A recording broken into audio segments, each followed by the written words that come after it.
Hello there guys, how are you all doing today? We are going to be jumping into the first matchup of today. It is flowstate versus TouchTheCrown. Obviously, we've seen quite a lot from flowstate in the last couple of days. We also saw that game from TouchTheCrown yesterday, so I'm going to be quite excited for this matchup. I feel like it definitely does have a lot of signs of life. It's got a very interesting appeal about it, and kind of as we get ever closer to the closing stages of the Challenger Division, we will be able to try and find out which teams are going to be progressing, but it's still early doors for the season in regard to the fact that we haven't really seen that many matches overall. But what are your thoughts jumping into this one, Charlie? Yeah, I mean, I think we've got a really great one on our hands. Just one of the sole reasons that flowstate are one of the few teams that do have the possibility to still go undefeated, and they're not far off. 3 games remaining, they're 5-0 for now. So it's definitely doable that going undefeated is a possibility, which would be really exciting for us to see. Yeah, definitely. We are going to be jumping straight into the action, though, and can't wait for it. Bit of nuke as well. Bit of a slow pistol round here from TouchTheCrown. They are going to be sending it out towards the A-bomb side, but Sawalio tucked in towards the back of the site and just able to find 3. That is ridiculous. They just completely nunned the White against the 4th as well. He was completely just tucked away behind the silos, and for some reason, no one swung him. They tried to take so much aggression out of Hut, all focusing towards main and second vent, and it just allowed Sawalio to tap away. That is ridiculous. One of the cleanest pistol rounds I've seen in quite some time. The fact they just overlooked Sawalio's position there really cost them that round. And especially when you're on the T side of nuke, you definitely want to get those early rounds. But TouchTheCrown, unable to win the pistol. Just going to be on an eco in this one. And Katie's potentially they had sort of a game plan in their head, but let that sort of dictate the whole round and overlook Sawalio's position, which really allowed him to step up and thrive.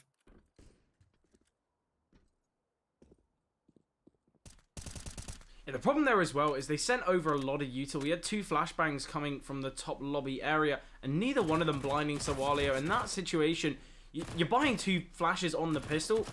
They need to make sure they hit their mark.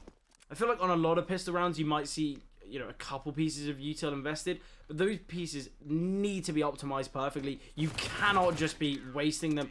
They've got to hit their mark, and especially when there's a player backside, just free range in the round. Obviously, this one, fairly simple. KD getting a 4K, and with that MP9 going to be making a lot of money. Will we see an AWP already? No, I thought that drop of the MP9. Imagine a Lush is gonna just waste that. I think there's no need. flowstate, they've had a very successful sort of anti-eco in there. All 5 players surviving. They can really just focus on trying to build their money up. TouchTheCrown, they're the ones who are going to be in the financial struggles. Look at all this aggression that we're seeing from flowstate, but TouchTheCrown do find the first. So much damage has been taken on 3 of these players. Oh, God sakes. An important kill there on Takade. Oh, spam doesn't come through.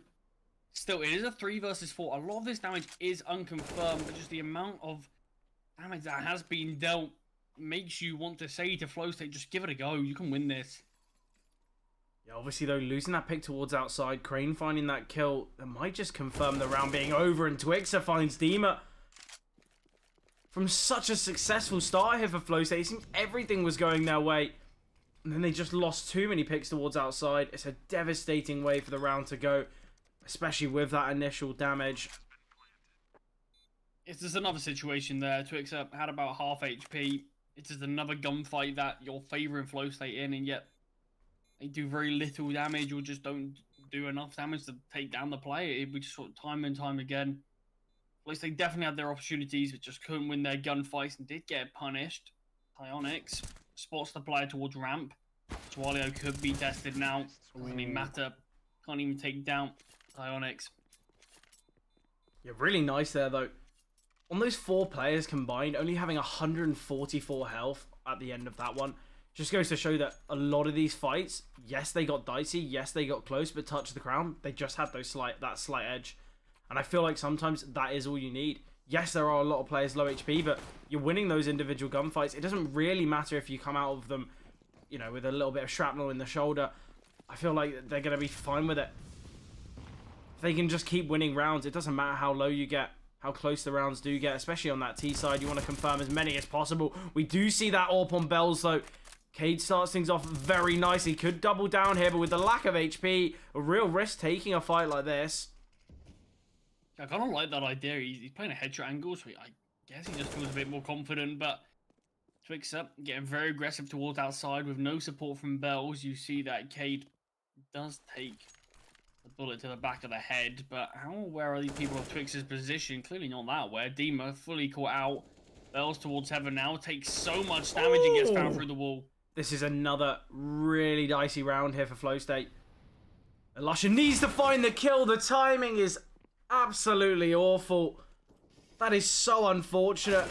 And Tyonix closed it out. We could see an AWP saved here. Do they not realise? Potentially not. But that is... Maybe don't even care. Yeah. Just the fact that you can just use these AKs on the T side of Nuke. There's not really much of a need to constantly get these AWPs out on the T side. Yeah, that's devastating though. flowstate, they had two really strong buys. They finally had the AWP on Bells, and it just seemed that outside aggression from TouchTheCrown just far greater than the defense. It was just, yeah, we just saw one player push out, Twixer find the first, get the second sort of for free, and do so much damage to Bells, which allowed his teammate just to spam him through the wall. So we did see some mistakes. KD here though does find Tyonix. Ooh, double smokes there towards main. Obviously, they still have two smokes on God6 and Crane, but those type of decisions, those miscommunications, it's clear to see that the TouchTheCrown side aren't all too perfect at the moment. Potentially a little bit of pressure for them. Oh, and it's just going to be this pop out of heaven. God6 has so many targets to work with, but oh, lovely stuff there. Great 3K. Let's get 4 in the round. 3 casualties, though, for TouchTheCrown, so going to be trying to reduce their money as best as possible, but they've still got a lot in the reserve, so you've got to imagine it's not going to be all too problematic for them at the moment. Yeah, still, it's a decent eco there. 3 kills for flowstate. Could have found 4. And if they took down God6, actually would have probably been a possibility to win the round, but either way, decent eco from flowstate. Back on the full buy now. No warp in play from either team. We're going to need to see a little bit of a stronger defense here from flowstate.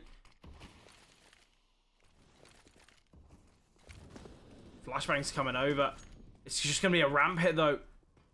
We do already have 3 players down towards B. 2 in Secret, and we do have Dima down towards ramp. I like this from Cade. Aware that there could be this heaven wrap. Great find there. Twixer goes down. Nice name. 2 players towards this ramp here. Could catch off TouchTheCrown. They clear it out hell right now.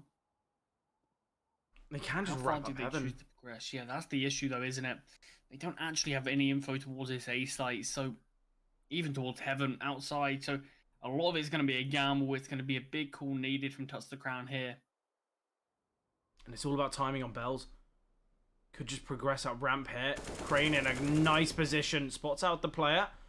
Smoke will deny vision, but oh, Bells able to find one. Gonna try and back away. Oh, just staying. What a turret. Bells usually preferring the AWP, dominating with the M4 in that round. And mentioned after he got that first kill, potentially should have just backed away, but no. Simple stuff there for Bells. A really key player in this round. Found 3 so far, and it just leaves Crane remaining 1 versus 5. But flowstate, they need to minimize their casualties in this one. It seems as though they're not even going to go for a hunt. Just allow Crane to save. TouchTheCrown going to be getting a full buy in the next anyway. Let's just keep as many players alive as possible. I mean, you understand the reasoning from TouchTheCrown in terms of why they went towards B, and it actually looked like it wasn't a bad call. Crane makes presence towards A, does a little bit of chip damage towards the main player, and they push on B. It's no longer this 2-man B hold. Dima's rotated off, so it's just Bells holding, and yet somehow Bells manages to get 3. The trading just wasn't good enough there at all from TouchTheCrown. At best, Bells should have got the first, nothing more. Yeah, it is tough in those situations, though. But I mentioned potentially a little bit of miscommunication from TouchTheCrown. Maybe some of them wanted to swing, some of them wanted to potentially just fall back and play a little bit more passively. Obviously, we saw it from that double main smoke before. Saw it in that round. It's clear that there's a little bit of problems on this TouchTheCrown side. Obviously, early doors, though, but let's hope for them things can get ironed out. Because simple mistakes like that really can get punished. Well, we saw it. Bell's finding 3. Should never really be a situation where that's possible.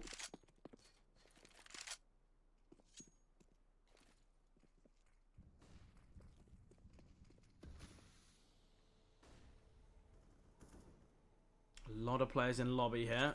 We still have Twixer towards outside, creating a lot of presence, a lot of pressure.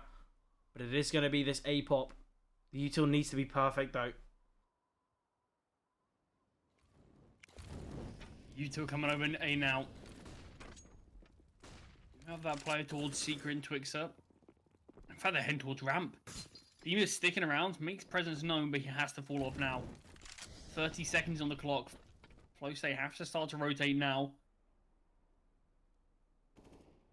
Yeah, and this full gamble, definitely the right play to make. 20 seconds, they've got to get themselves onto the bomb side, but Dima will be able to find one. Trading's good there in that fight. 4 versus 4. Crane pushing through a molly, but oh, it hasn't been heard. Bell's getting caught out there.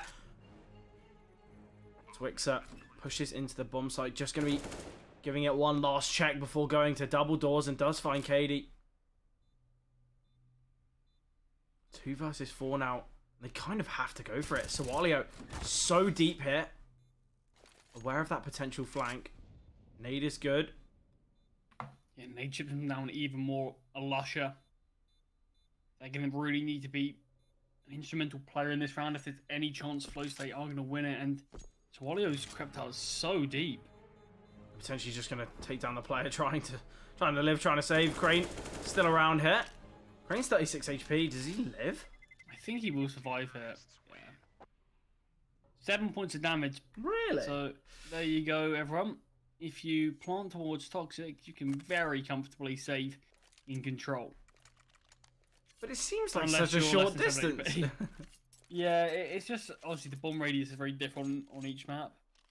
And I think the point of nuke, it seems like it's a bit more like up and down than left and right. Yeah, true. So I imagine that's sort of the main issue with nuke. But yeah, definitely were the chances once again for flowstate to win that round. The fact that Crane's able to push out control into a molly and still find the player in Bells. Bells was none the wiser, not aware of that at all. He completely got caught out by that. I like this aggression from Sawalio, though. They lose a pick, and now they try and take some control. We see some ramp aggression as well. Crane just going to be going towards outside, and definitely the right call to make. It seemed as though there was a slight inkling of leaning towards lobby.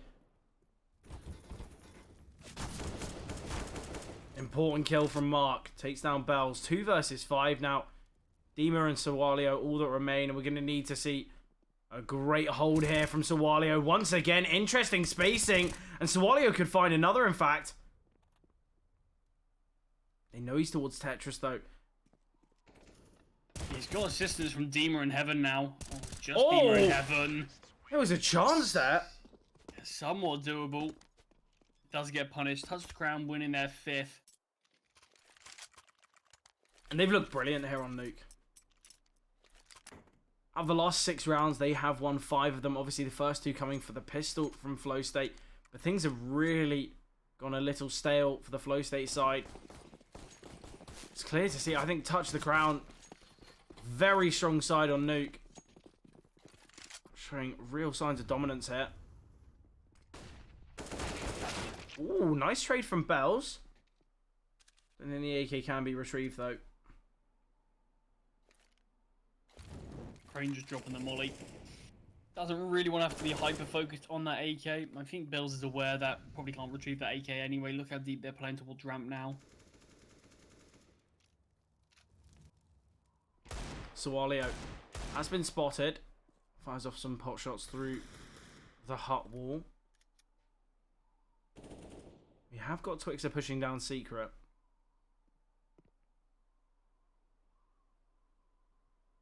TouchTheCrown playing this one very, very slow. Really don't want to give up too much. Too worried that they're going to go into a stack, but In doing so, is a risky possibility. Yeah, it kind of allows these pistols to kind of work, I guess. We got to play a top hard. Nice shot from Crane. Soalia will find one. Oh, and a nice double from Crane. We mentioned it in the Vertigo game. I feel like the way that Crane plays is kind of like a bit of a static AWPer, just playing things slow and just hits the shots you need to. Obviously, that one on top heart was, you know, absolutely amazing. But after taking down that player, just instantly looking towards heaven, I think it just hits the simple shots, and it's all based on awareness. Crane knows where the players are going to be, holds the angles, waits for it, and it just is, it's so simple. Yeah, it really does the little things perfectly. TouchTheCrown really close to going down there. I do like that util set we see towards Squeaky from flowstate. That's cheeky. Great way to almost find the kill. If one more bullet connected, maybe one more tick of the molly, TouchTheCrown would have fell. Mark. And the grey screens through a smoke there. No flashbang. Dima gets a freebie. Quite unnecessary there. Those type of decisions really can ruin a round. Especially with someone like TouchTheCrown being so low HP. It's a 5 versus 4. With a very chipped away TouchTheCrown. flowstate should win this one. I like this one-way smoke from Cade. Drops the one-way and backs away. It's the type of play that I feel like really can work. Cade has gone back up towards Secret now. Cheeky positions from Soalia. Should be able to find TouchTheCrown if they do opt to push out. Especially, he's been up here the whole time. It's the type of position you're expecting right at the start of a round if you go for a fast heart or fast squeaky push, but after a minute and 25, I doubt they're going to be ready for him up there. Crane does go out. Alusha creeps his way into second vent. They do have a molly on TouchTheCrown, but he will go down, and Soalia from the backside does find 2. Much better played round there from flowstate. Yeah, there's been a few rounds where they've looked quite dicey. It is 6 out of the last 8 rounds going the way of TouchTheCrown, so it is an important one that flowstate did win that because, yeah, they just haven't looked as good as we've seen from them previously, and they really do need to step up a little bit if that is going to be the case. Yeah, I'll be honest though, Charlie. TouchTheCrown in that one, we saw that unnecessary aggression from Mark pushing through that smoke. They gave away an early pick, and that's where things kind of spiraled out of control. It seems as though TouchTheCrown, when they find that opener, they can play this passive playstyle very nicely because realistically, the CTs, they're already disadvantaged. Generally, they might go hunting for something, try and take some control, maybe find a frag back. But when they're in the disadvantage, it seems though TouchTheCrown really struggle because they opt for a passive playstyle. And when you're disadvantaged, you can't really go for that. In flowstate, they've got the numbers. They've got all 5. They have no real need to kind of take control. So, TouchTheCrown, they find the opener. It plays very nicely into their playstyle. But if they do lose that opening pick, that's where things seem to go a little bit kind of wrong for them. Yeah, first that flowstate are very aware of that as well. Just the fact that they didn't give up anything. Not even a jiggle. Just really held their line and it worked out perfectly. TouchTheCrown being a bit of a menace towards outside of this game already. Looks like he's back to his old tricks. Ramp player is going to get tested. Dima falls down. Nice find from Mark. We do have Cade already in double doors. We'll be pushing up to control. Timing important here. No, that's a brilliant double. What? Oh, no. That's a team kill. I wondered how a kill-out was possible. Yeah, still doable here though, but that's a brutal way to lose the frag. Twix up, best Alusha. Bell's in the 1 versus 2. You mentioned how much of a menace Twix has been and really proving it in this round. Finds 2. Twix is destined to find this third as well. The off angle, surely it's not going to be cleared. Bells does get taken down. Twixer with 3 important stuff. Sorry, this you have to say that kill from Crane though was actually really important, and I think it is worth it even despite the fact he killed his teammate in the process, just because it completely got rid of any sort of B defense that flowstate did have. And yeah, it was a brutal way to do so, and to take down your teammate in the same bullet, but at least you got rid of that angle, and it creates space for Twixer. Yeah. So it makes me think if potentially they didn't get that kill, Gotix and I believe it's Soalia both survived, then who knows what would have happened. Yeah, that is definitely true. I feel like Touch the Crown, though. Look how dominant they've been, Charlie. This is the T side of Nuke. We're looking at a 7-4 currently. And flowstate, they opt to invest in this one. Elusha struggling with utility. Similarly with Bells. Just the one kit on Cade as well. If flowstate lose this Touch the Crown, they should find 9. 9 rounds on the T side of Nuke. It's just a real rarity. Obviously, the money isn't too great for Touch the Crown as well. So a win from flowstate in this round could propel them ever closer to their opponents. But it is going to be a tough one. Once again, we do have Swalio on top of the bomb site. Yeah, this is a really interesting call from TouchTheCrown. It looks like players like Twix, I think it potentially could be an eco. The fact that he's opted for a Mac 10, unless he is looking to go for something fast, but God6 individually shuts down the first 2 players. Oh, look at this nade. Nade comes down. God6 does take him down from the grave, but in a 2 versus 1. Maybe now 1 versus 1 now. Twixer versus Bells. The gunfight we saw last round. Oh, but look at Twixer. And look at the menace himself, Fred, in the back line. Half has been won.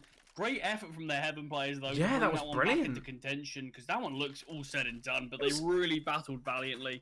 I think it was a 5v3, maybe even a 5v2 at one point. It got it got really tough there for them. I believe it was Dima and Bells that put on that little bit of a masterclass towards Heaven.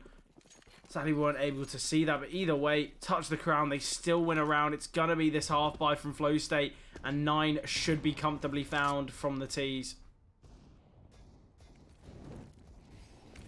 Molly towards top, forcing a Lusher back. God6 gains a lot of information. A bit delayed on the spam, but I like the idea. I feel like playing towards Heart, or anywhere towards A, really, you always are going to have that slight worry about getting spammed through the walls. Tyonix. Ooh. We do have this double ramp setup currently. They do lean towards ramp. It could be troublesome, but Tyonix finding that frag towards A. I say the double ramp setup could be troublesome. God6 and Mark eliminate it with ease.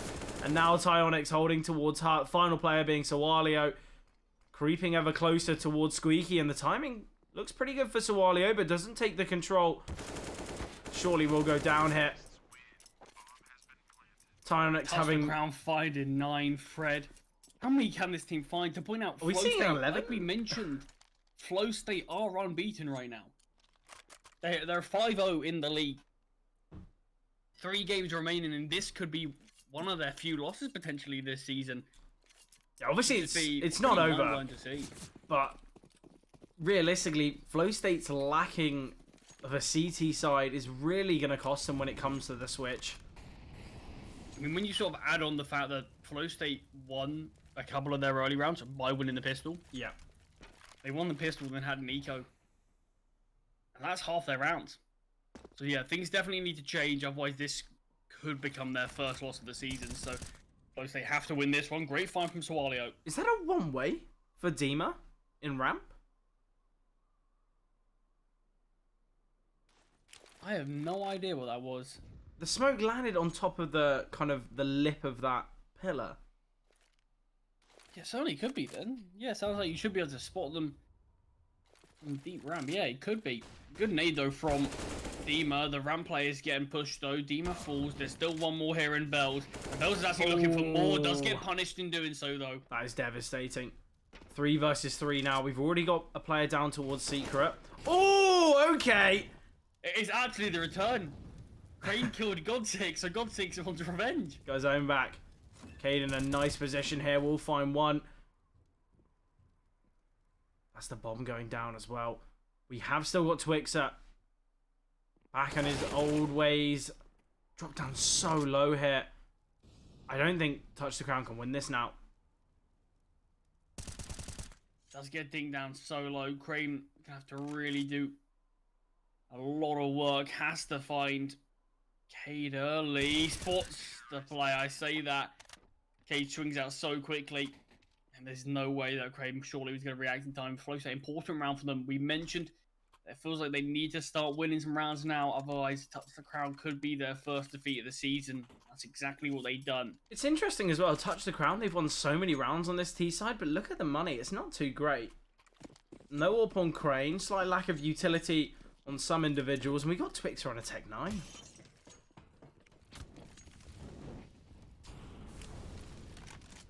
lot of bodies towards outside, though. And look at Twixer just sending it down towards Secret. We do already have Katie here. The smoke has been dropped, and Dima's fallen back from ramp. This is going to be a perfect hold here, but as the smoke fades, Bells should be able to find a couple. And oh, finds the kill. Also gets the tag on Twixer. A lot of players in Secret. They're going to do the run boost. I don't believe it was spotted by Bells. He's backed off anyway, so he's going to be aware of it now. I love that run boost. Such a creative way to cross, and God6 will capitalize on it. But Dima coming through with a double. All on Tyonix now. 1 versus 4. Dropped down to 8 HP already. Surely Tyonix can't win this one. Does have a util to play with, but 3 heals to find. 8 points of health. I don't know how doable this one is. Great first find, though. Tyonix wins this. That would be absolutely devastating. A 1 versus 4. Creeping up towards heaven. Is being held by Sawalio. It's all going to be about timing here. Never mind, Sawalio. Just simple stuff. Playing a nice little headshot angle. Finds the frag. 6 rounds on the CT side. Obviously winning the first 2. Winning 2 in isolation. I love that. Symmetrical. Symmetry. Yeah, it's lovely. With the 2 individual rounds as well, it's perfect. It's how CS should be. Perfectly balanced. Yeah, as all things should be. Yeah, ideally not the best half that we've seen from flowstate in a while, but it certainly at least is potentially enough for them to make this comeback happen. Pistol round's going to be vitally important, though. Yeah, definitely. They're going to need to try to win both pistols in this game. Obviously, already won the first, and that's what gave them a couple of rounds to play with. They are actually moving on to the weaker side, actually, on paper at least. But obviously, we saw TouchTheCrown still managed to find 9 rounds on the T side. Why can't flowstate? Yeah, definitely. I feel like flowstate can make it work, but you've got to imagine it is going to be a tough one. The pistol has to go their way. Otherwise, I feel like this one could already be over. TouchTheCrown could propel themselves to maybe 12 or 11 rounds just off winning the pistol. You are seeing the vent drop smoke, though. Dima drops onto main. Would have been heard. Bells can find this frag towards outside. So important. Twixer will take down Bells, but Dima gets 1, and Dima gets a 2nd as well. Doing a lot of work from top main. God6 posted up towards Generator. I'll push on to A site. Take down Crane pretty comfortably. Dima again with his 3rd into the round. Mark, all that remains, slowly creeping up from ramp. 1v4 though. Yeah, it's been spotted. Instantly dinked, and Cade takes him down. Flowstate, they find the pistol, a necessary one. They do win both pistols now. Surely we can't take a comeback. I mean, it is possible. It's certainly not going to be an easy one. I mean, we've seen flowstate make comebacks before. They've had a few very close games, despite having their 5 wins. They've still had a few close ones, so yeah, it's possible this could be a similar one. But TouchTheCrown, they would love this win because they're not exactly in nearly as secure a position as flowstate are. They are 3-2, so a win here is pretty important for them, actually. Yeah, I think we kind of predict that 5 is enough. You get 5, you're through. So many bodies. They're not really actually fighting Dima together. Yeah, so Dima was able to get a couple of kills, had the opportunities to find these final 2 as they are very low. No one's actually got the AK. Finally, Crane is going to opt for it. Is able to pick it up as well. Yeah, that would be brutal. Just seeing the AK can't pick it up. Flowstate, okay, he does find God6, and it's going to be interesting. How many bodies do they try to throw at this AK? I'd say you could probably throw a decent amount, just the fact that it's unarmored. What's the chances that Crane's going to go to find you all? He's been brought down low. You got 3 Galils. You'd love to upgrade one of them. He does, in fact, find 1. Oh, and never mind. Doesn't get upgraded. I think they shot it out of the map. Yeah, maybe. And The nice flowstate. Crane though getting the first. flowstate are doing all right now. Obviously, that was an important round. Does put them up to 8. They are going to be against the full buy and Crane on the AWP. We do need to see TouchTheCrown, though, find some kind of comfort on their CT side. After having such a strong T side, it'd be devastating to see TouchTheCrown lose this one. Especially, as you mentioned before, about kind of the importance of this game in comparison to flowstate. TouchTheCrown, they're still not in kind of safe waters yet. Yeah. So they've definitely got to get this win. Nice shot from Crane, though. Obviously without armor, but we'll just be able to back away. There's the Galil getting upgraded finally. God 6 Ramp is is so kind low. of going to be given up. Twixer is holding it from hell, so Crane's going to be aware of this. So, I was going to say you can push back up, but Katie gets found by Crane's AWP. 2 players down here towards B. It feels like maybe they don't need to send that many players as the whole B sort of attack is gone now. It seems like they are going to be orchestrated hitting towards A, and that's exactly what I see. And Tyonix finds the final with 2. Only 1 kill found from flowstate, and that being Sawalio. 10 rounds, double digits found now from TouchTheCrown, and the money's gone straight to the dumps of flowstate. I love how they played that A-hold. God 6 was 4 HP, played on top of Heart, so obviously God 6 in a position where it's kind of one and done, especially as flowstate were just going out contact. But the fact that God 6 puts himself in a great position up top Heart, it means can find a kill, completely draws the attention away from the back of the bomb site, and just allows that double to come through.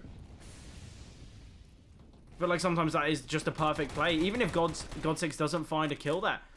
But look at this, Cade doing a lot of work. Tyonix, all that remains, I say that, does get dropped, and then now it's Crane and Mark to retake the A bomb site. Do they even go for this? I don't even know if you can. Yeah, the fact that the Katie did so much work there, dropped down with the tech, found the second, still took very little damage, and they did significant damage to the player towards backside. Basically got 2.5 kills themselves and just secured this round in general. I feel like as well, there was the sheer speed that flowstate came into the A bomb site didn't allow a player like Crane to rotate in time. Didn't allow kind of those kind of contingencies, those protocols. You know, we see a fast main drop, we fall back at anything. K just fully pushed out very quickly towards main, and as you mentioned, got those 2.5, if you could say, and instantly TouchTheCrown were just on the back foot. They had to save. There was no time for the retake to even have a look in. Maybe flowstate opt for these fast kind of plays on their full buys, not as, you know, as well as their half buys.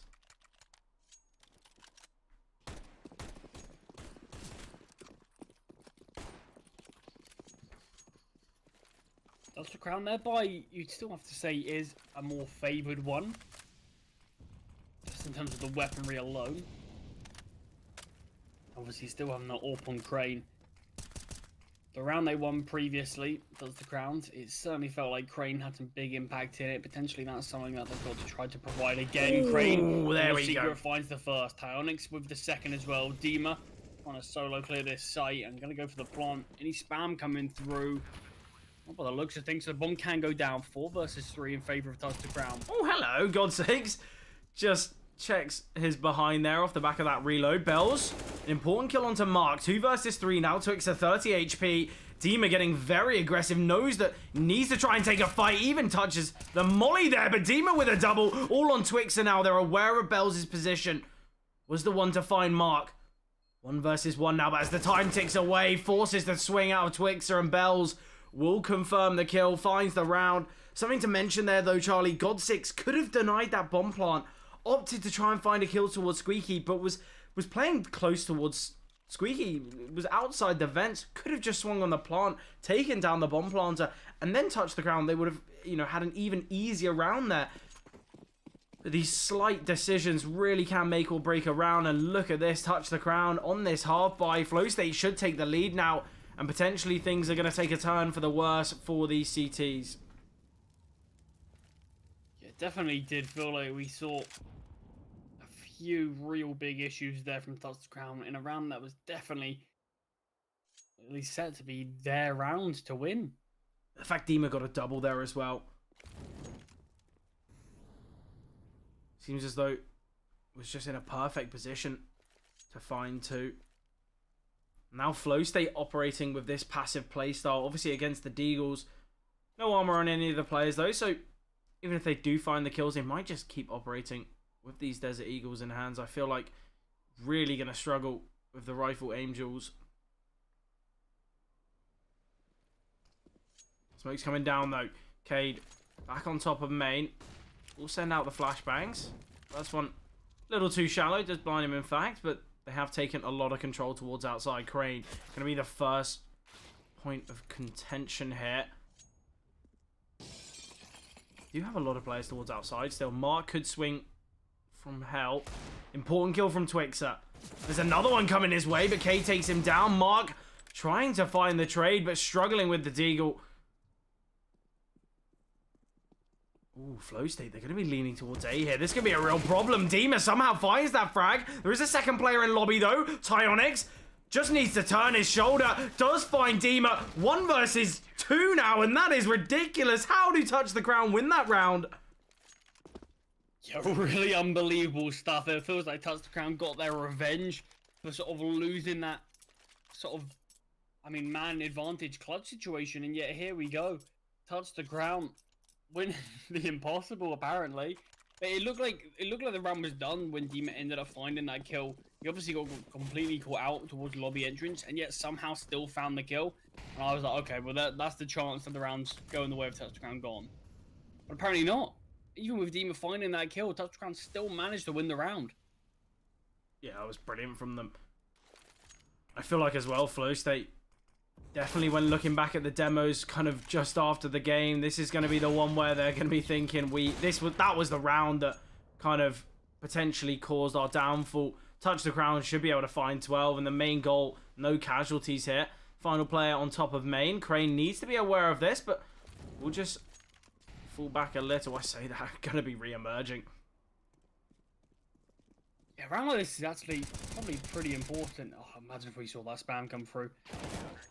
Yeah, a round like this is probably actually quite important for TouchTheCrown. It feels like, despite both teams having their moments, nobody in the server has ever really been financially stable. Yeah, You've definitely already not. seen the money be very slim, teams sort of barely scraping by. So a round like that for TouchTheCrown is, I mean, you can see they've got a decent amount of money in the reserve. They can win this one as well. Maybe that could be sort of the straw that can break the flowstate's back. Yeah, definitely. Certainly. I feel like as well, flowstate, they need to be ready for this ramp aggression. Okay, Crane. Got 3 in the last, found 2 in this one. Really come alive. We mentioned how Crane potentially a little bit more of a passive AWPer. Definitely not in this round. An important kill from a Lusher though. Brings it to a 3-on-4. And Crane's all being tested. Cade with an important kill. Something to mention though, Charlie. They've got 1 flashbang. That's their only piece of utility. It is on Sawalio. But everything's gone wrong here. TouchTheCrown, they find 13. It's just going to have to be a half buy from flowstate. And potentially they're going to need a hero. They're going to need someone to step up. We need another Cade pushing on top of main type of round here. Because otherwise I feel like it was pretty unbelievable stuff there from Crane. And just set things in motion. flowstate, not only did they need to try and retrieve the bomb, they needed to be worried about the rest of the lobby aggression. Because yes, we saw those 2 players pushing towards ramp, but we also had that Hut and Squeaky aggression. Mark, here's the steps. Doesn't want to take a fight, will just drop back. Could get caught out here. Obviously, is on his lonesome. Okay. Lusher. Yeah, maybe that bit of luck is all that flowstate need, and they're finding more.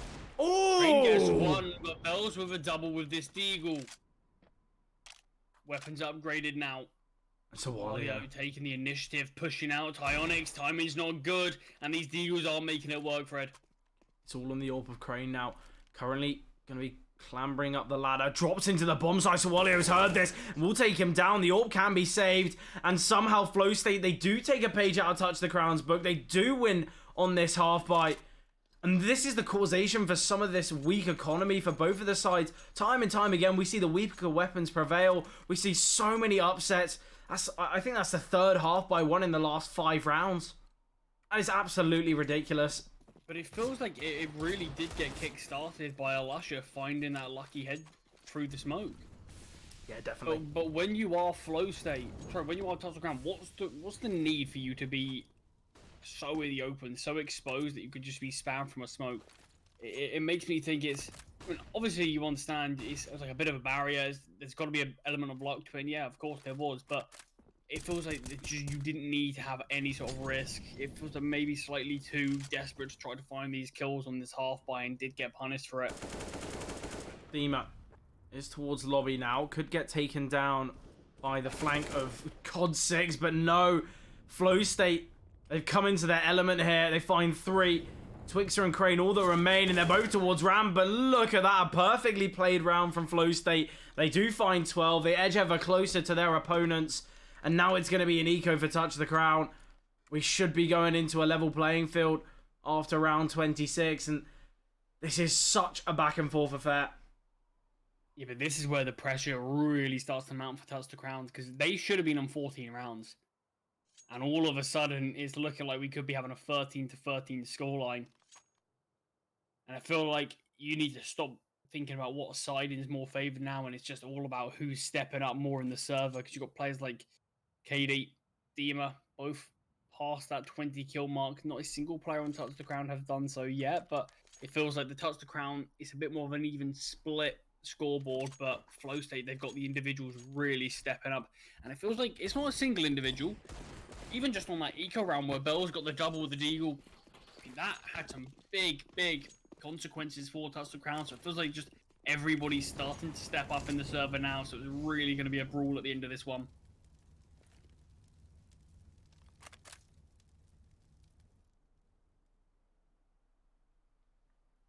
USPs and that P250 all stacked towards credit. Once again, though, flowstate playing this passive playstyle. Obviously, I think they know they're against these USPs. They know they're against the weaker weapons. Still showing that necessary respect. Let's go back to the last round, though. Let's talk things through. I think flowstate, the reason they had so much strength in that round is we didn't see any spams towards Vent. Well, there was 3 defenders towards A, and as they just slowly crept their way down towards Vent using that smoke, we didn't see any spams. We saw no util. We needed to see a little bit more, but oh, there's a team kill there from Sawalio. Okay, not going to be too happy, but as I mentioned, flowstate, they do level things up. But yeah, I feel like TouchTheCrown, they saw that Vent smoke. They didn't have any contact towards ramp, none towards outside. I feel like they needed to realize, yes, there can be players down Vent, and even just a stray spam through the smoke could work in their favor. I mean, it was such a risky call. And yet the fact that, like you said, because there wasn't any spammed, the risk kind of got taken away. So it's such a bold call to make on a normal round, and yet it sort of seems like TouchTheCrown took away any risk factor. Nice bit of early util here from both sides. Sawalio might just go pushing through this smoke. Very much Sawalio's got no armor. Oh, that is interesting. 7.5k in the bank and clearly forgot to buy armor there. This must have not had it in the last either. Oh, Crane! Once again, back to these aggressive playstyles. Back to these aggressive ways. Finds the opener. Important kill onto Bells. Did Bells have an AWP? Because if so, surely Sawalio should retrieve that. I don't know if he's aware. Yeah, he would have had it since the last round. It would have been that eco that they won. At least I imagine so, that weak buy. That's your yeah, teammate. Here we are. Tyonix. I'm going to spray him down, but Twixer. Huge double. Spacing clearly very off of flowstate, but Twixer needed those kills. TouchTheCrown could be that one step away. Still plenty of money in the reserve for flowstate. Something to mention, I feel like Twixer, definitely a T-sided player. Obviously, you know, maybe it was just this one game, but we mentioned about how much of a menace Twixer was towards outside, time and time again, just creating so much presence, so much pressure. Obviously, not to say that, you know, he's fallen short on this CT side, but I don't think we've seen that similar kind of style, because obviously there's far greater risk factor consistently taking aggression on the CT side. You can just get caught out so easily, but, you know, it's clear to see in this round, Twixer playing very nicely, finds 4, but I feel like maybe there is that kind of slight lack of freedom and creativity that we saw so much of from Twixer on that T side. And potentially that's why maybe this half has become a little closer. Because TouchTheCrown, realistically, you look at the game, 9-6 on the T side, switching to the CT, it should potentially already be over. But potentially, when you have someone with so much creative brilliance, and they've kind of been shackled, I guess, a little bit, just from being on that CT side, that's where these games can get a little bit close. 14-13, the scoreline is, though. TouchTheCrown, with that last round victory, they do have that 1 round lead on flowstate. Players pushing into main, though. We see what a menace KD can be, and it seems like nothing's changing here. Oh, Crane, though. Taking so many liberties, and it's working out 2-on-2. Bell's going to be flanking from heaven. Oh, Fred, he can be behind them both. It's all going to be on timing. Mark seems aware of the possibility. Sawalio feels like he needs to make some aggression, make some sort of play, because Bell's force goes for nothing. Brilliant kill from Mark, and look at Crane. Talk about players being in the back lines. Oh, misses the shot. And now it's all on Mark. Oh, how has that round gone their way? It was a 2 versus 1. Unnecessarily taking aggression there, Crane. Didn't need to go for that flank. He did such a great job to bring that back level. Then we saw the kill from Mark onto Bells. Everything was perfect for them. And such an unnecessary flank, especially with the AWP. So disappointing. By far, he's been the top performing player on TouchTheCrown. It's so brutal to see him being the one to really feel like it cost him that round. But Charlie, can we go OT? Definitely had his opportunities, but yeah, I mean, it's certainly a possibility now. But Fred, if TouchTheCrown don't win this round, should be over. We might not have an OT. They've got no money in the reserve at all. flowstate, if they lose this, they've still got some cash to play with. It won't be perfect, but it will still be enough for a buy. Yeah, a lot stronger. Such an important round here for TouchTheCrown.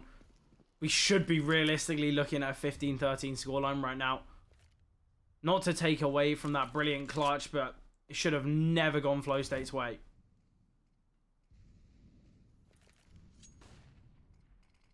And it's clear that the pressure is getting to some of these players. Crane, I feel like, doesn't make that play earlier in the game. It's a 2 versus 1. There's no need to just give away a 1 versus 1. Another smoke landing towards Squeaky. Utah's really been drained for TouchTheCrown now. That's the last smoke that they have. 3 flashbangs is all that they have left. Could be heading towards ramp. That is where Mark waits. Nade comes over. 1 versus 1 that Mark's been gifted, really. But there are 2 towards ramp. Mark's been brought down low, and this is where the A-hit comes out. Ionics towards top hut finds 1, but that's all she wrote. Out the vent comes Twixer, but nothing can be said. And Mark, 2 HP in Crane with the M4. They've sort of got to save this. Yeah, definitely. They've got nothing else to fight with at all. This is such a sad way for this game to end. We've seen so many ecos and half-by victories in this game already. I certainly don't think you can count out TouchTheCrown here. But it's not going to be kind of that similar level. flowstate towards the dying embers of this game. They have looked absolutely amazing. These A-takes just seem so well drilled. TouchTheCrown, yes, you're taking control towards ramp. Yes, you can hold outside very well, but once it kind of is a bit of an A spiral, things really aren't going in their way. And it's so tough to see. But something to mention, I feel like the weaponry and positioning wasn't perfect. Maybe you have the M4 towards backside and a 5-7 top hut. It seemed a bit disjointed.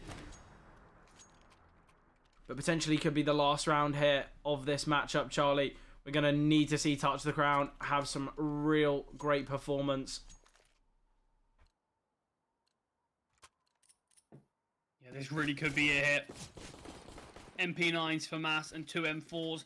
0 defuse kits. If this bomb goes down, could be a tough one. And oh, we're just going to see a fast pop out towards A. Oh, they're going down the vents. I love this call. Such a great play in this one. Twixer needs to find this frag, but does get taken down by Cade. Mark does find Sawalio. Molotov will force him forward, in fact, and he does find the kill. It's gone blue in the kill feed, though. Back and forth now, 2 versus 2. We've got an M4 and an MP9 to try and clutch this one out. All players around that full HP mark. They're going to be looking for the bomb plant here. A Lusher on the back of the bomb site. They've got themselves in a 2v1 now. Crane, an important kill. It's all on Bells. Both AWPers operating with the rifles in this one, but to clutch out the 1 versus 1, Bells needs to find this one to close it out in regulation. But Crane creeps ever closer, and the timing is perfect. And we go into overtime, Charlie. Touch the Crown. They do enough. What a game this has turned into. Yeah, it really is such an electric one. It feels like the call was good, but just the CT stepping up when they needed. Mark with a double really was crucial. Mark's been quite an underperforming player, and the fact that he found just 2 in that round really turned things around. And Crane definitely rights the wrongs for that clutch situation that he was in previously. Yeah, now you've just got to forget about the last 30 and focus on the next 6. Because overtime really is a different beast. We're not going to be seeing many half buys in this one. It's going to be full investments. Obviously, we're going to be seeing Touch the Crown starting on that CT side. Straight away, Crane investing in an AWP. Obviously, with these 10k overtimes, bringing the AWP out consistently isn't too easy. Generally, if you win 2 rounds on the T side, you should win 3. Just because the money really won't be all too great. Maybe we will see some half buys. Maybe we will see some weak investments. Lovely opener from Cade.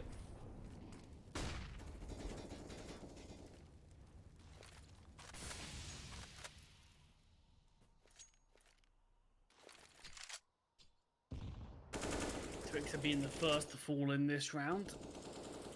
It's going to make things a bit tricky for Touch the Crown, but I mean, this one's still so tough to predict, isn't it? It feels like flowstate sort of went down and out of this game. It feels like Touch the Crown had the one up on them. They had a great T side, and yet it feels like we kept on talking about how flowstate were going to need to battle their way back, but that's exactly what they did. To a point where they were even in the driver's seat. They were the ones that were almost knocking out Touch the Crown in this game, but important final round there. All even here though, 3-on-3. Yeah, we are going to be seeing the T's get themselves down towards Secret. Straight away, 2 dropping down ramp. Doors have been opened. Just going to right-click a smoke. Bells repositioning here. Tyonix going to be aware.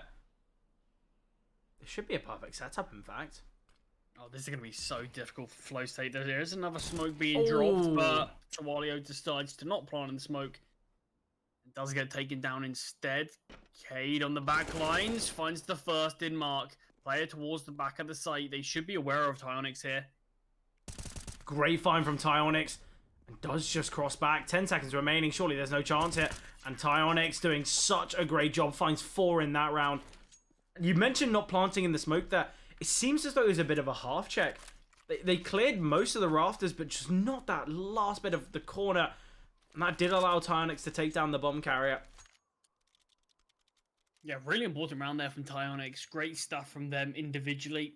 This is where you really need just some of the players who haven't had a great game to step up. And Tyonix definitely did their dues in that round.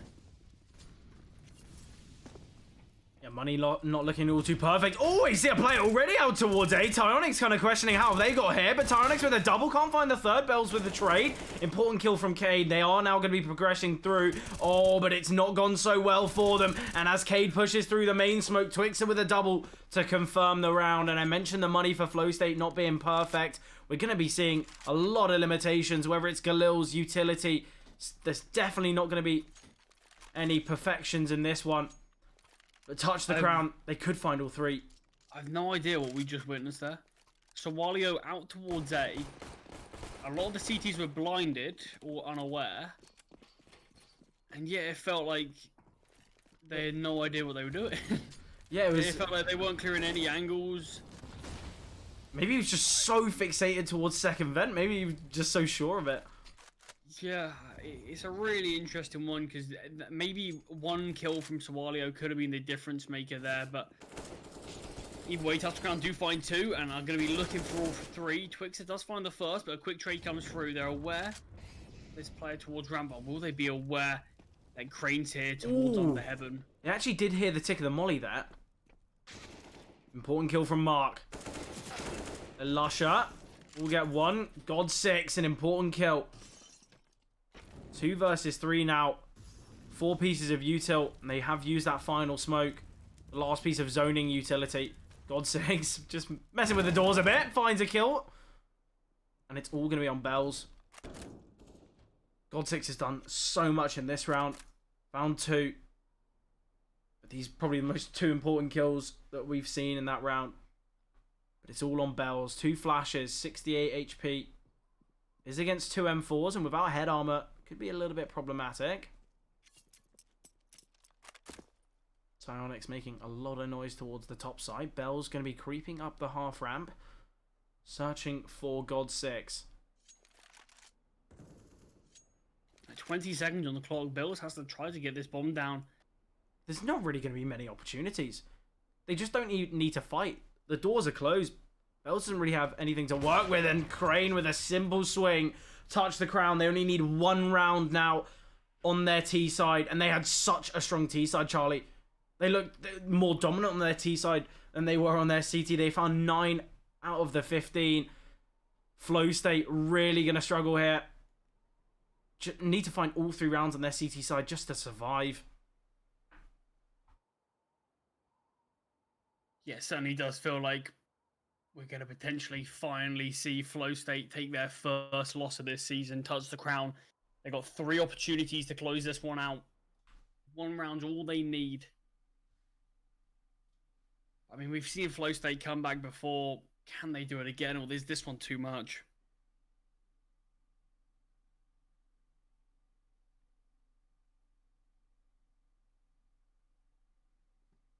I wonder though, Charlie. Is there enough time? Is there enough opportunities? They need to find 3 in a row here. Obviously, touch the crown. They're the ones calling the shots. They're the ones driving this game now. And Flowstate, they're playing a bit of catch-up. Flowstate, their CT side was really one of the weakest parts of their game. They won the pistol round. They won the final 2 rounds. Only got 2 rounds in between those. All buys really were a bit lackluster. Ooh. Find the first. Quick trade comes through, but Alusha with the second. Man advantage now for Flowstate. This is what they need. They need to make sure they can continue to do this. If there's any chance of making this comeback happen, Alusha does get out of dodge. And as I mentioned, with Touch the Crown's T side, generally, they find an opener. They play things slow, but now they got to hunt for something. Tyronix creeps out towards A. Do have a player in Heart and 1 on the back of the bomb site. It's all going to be about timing. Alusha hasn't performed to the highest standards in this game, but tasked with finding quite a lot. Tyronix swings on through and gets 1, and the Heart player's pushed into lobby, so no trade coming through, and Tyronix searching for more here. Gets the second as well. It's on to Bells and Katie. Final 2 that remain to keep Flowstate just in this one. And Tyronix done so well in this overtime and could find another in this round, but Bells on the AWP does take him down. Switches to an AK hit. God6 and Crane. Yeah, they've got information on 1 towards the back of the site. Molly towards second base. This could be everything. Crane sitting in the Molly and Bells. Molly does it, and Katie finds the second, despite Touch the Crown being within fingertips of closing this one out. Bells and Katie have another idea. Yeah, that was absolutely amazing. The round should have gone Touch the Crown's way. Post plant 3 versus 2. Tyronix potentially getting a little too aggressive towards lobby. Falls to Bells. And then the round kind of spirals. Obviously, if Tyronix found that kill, I think it would have been over 3 versus 1. Potentially a little too much. But Flowstate still out of the water yet. Yeah, definitely not. Still have so much more work to do. 2 rounds left to find just to sort of... Just for survival.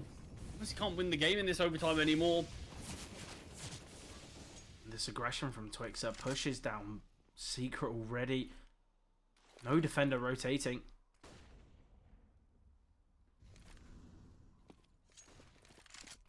Twixer, his old tricks. God6. Oh, they're all pushing out main thread. This could be it. Now there's going to be some hot aggression as well. Tyronix could just swing on through, and the timing's perfect. Dima, all that remains, 1 versus 4, and Twixer eliminates. There we have it. Eventually closed out Touch the Crown. They do find it. And what a game that was. It had absolutely everything amongst it. It was just absolutely brilliant. I feel like we haven't had a game like that for quite some time. It went to overtime. It went the distance. It was just absolutely brilliant. And I feel like Touch the Crown, they deserve to win that. They showed so many signs of life on their initial T side. And then it got a bit dicey when we saw that half switch. But once they got to overtime, they found all three on their CT side. And yes, they did lose one, but it doesn't really matter. That was just such an amazing game. Finally, flowstate have been taken down. No longer an unbeaten side. But what are your thoughts after that one, Charlie? Yeah, really, really important win there for Touch the Crown. Like you mentioned, flowstate were unbeaten before that. 5-0 record. So they basically were safe in playoffs. They were basically playing for seeding at this point. But Touch the Crown, they still have work to do. So with that win there, they're going to be one step closer to that playoff survival. Got 2 games remaining. Obviously, it can come down to round difference, but better safe than sorry. Better better Touch the Crown try to win these games as dominantly as they can, rather than sort of leaving it up to other teams' results. But yeah, really important game. It felt like Touch the Crown for a lot of that one were one step ahead, and flowstate were the ones making the comeback happen. Got a little bit dicey towards the end there, but it feels like as soon as we had that sort of overtime pause, Touch the Crown were just able to mentally reset and just come out the gate swinging again. Yeah, definitely. Obviously, that was an electric game of CS, but we do have plenty more CS on our hands today. We are just going to jump to a short little break, and then we'll be right back into the action with 163 on versus Iron Branch.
Welcome back, everyone. We are going to be jumping into this next match, as I mentioned before, 163 on versus Iron Branch.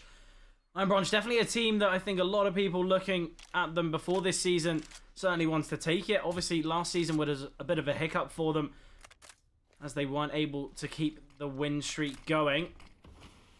They're looking good in this game so far, though. 5-2 currently on the T side of Inferno. Yeah, just had a bit of a blunder on the round before. It was a 3 versus 2. 163 completely locked out of the round, and yet somehow still Iron Branch ended up losing that one with the bomb down. But yeah, this is a really important game actually for Iron Branch. 163 are actually currently 3-2 in the league standings, whereas Iron Branch are 1-2. Probably the worst regular season results we've seen in a long time. JR though, nice find onto Yumsam. An important kill. JR looking for more here. Flamus will just back away. Definitely the right call to make, and does find Kensisa in apartments. Shine does take down Massfire as well towards B. But we have got JR in the back lines. Obviously, this is something that 163 need to communicate, and clearly Shine is aware of it. Progresses into Ruins, holding the back lines for now. 2 versus 3 now.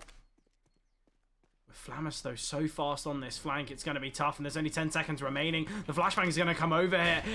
Tension, oh, does get taken down, and that's the round done. Unfortunate turn of events here. JR does find Flamus before going down, but the round still goes the way of 163. Yeah, no bomb plant sort of takes away any opportunity for Iron Branch to invest in this one. With that bonus $800, probably could have actually fully bought. A lot of util invested in this half buy, though. Potentially we're going to be seeing a bit of a banana pop here. Could definitely take 163 by surprise, but as things slow down towards ramp, I doubt we're going to be seeing them go all too fast. Flamus, MP9 in hand, obviously aware of this half buy from Iron Branch. Definitely wants to maximize the money. Nana's been taken very comfortably here for 163. The 4 players still around that ramp position. I think we might see a bit of a retake banana here. Mass fight. Loading up the smoke. We'll just send it. And now the flashes come through. Risky shouldn't be blinded by these flashes, but will get tested. Oh, a nice double from Shine. Mass fight with the trade, though, 3-on-3. The B-bomb site open for the taking. And look at the positioning here of Sad. Although just has a Glock, it's got information. Potentially there's already still 2 players towards A. Do have a fast rotation down Banana. But Sad still in the back lines here. Yumsan needs to find this kill. Does it very comfortably. 2 versus 3 now. Obviously with the bomb going down, Iron Branch already had a strong round here. Don't really need much more, but they can still take the round. 2 AKs in play. Or 2 rifles in play, in fact. On the Iron Branch side. They will smoke to keep Massfire out of this one. Ken Seesaw really needs to find this frag onto Yumsan. Will just swing out again, though. And it puts Massfire in a bit of a tough situation. But here's the shot to the AK. Is aware that Stinix can't even win this one. Oh, he pushes through the smoke. Massfire looks for the kill, but does get taken down. Stinix doesn't get eliminated by the bomb either. So Iron Branch, yes, they take the round. No survivors, but it doesn't really matter. Yeah, it wasn't even the full investment anyway. And Iron Branch still come out of it with the round victory. Really impressive stuff there from Iron Branch. To point out, Fred, 163, they've played Inferno twice this season. Played against Lavalia and Beyond Possible. Both have been their only 2 losses of the season. They lost in reasonably dominant fashion, 19-6 and 16-9. Certainly not 19-6. That's a strange scoreline. And 16-5. So both they kind of got a bit dominated on Stinix with the nice opening kill in this one. But 163 is certainly going to want to turn things around. It's clear that, you know, they still favour the map. It's still in their pool, but potentially one that they do need to kind of iron out some mistakes on. Especially because Inferno is going to be, you know, in a lot of those best of 3s. If playoffs is something that 163 can get themselves into. I feel like Inferno, probably the most played map. Maybe in the SCL. I'd love to see the stat for that. Maybe we'll see if any of the stats guys can find that for us. Flamus just on an absolute tear in this one. Finds 2 already, leaves Massfly in the 1 versus 5.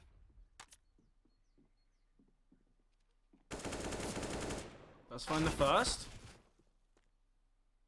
Just dodge death, but it will come his way in the form of Shine. Just swings out with the M4. Does find Mass 5. 4 alive here for 163, and they do find their 4th round as well. So the money's going to be looking all right for them. Certainly not perfect, but we could see Flammus drop over a weapon hit. Yumsan certainly going to be begging for one. Still hasn't been dropped. Did he invested in that MP9? Obviously they are against the half buy, but bit of a risk. Saw the last half buy go the way of Iron Branch. Surely we can't see it again. He finds the first.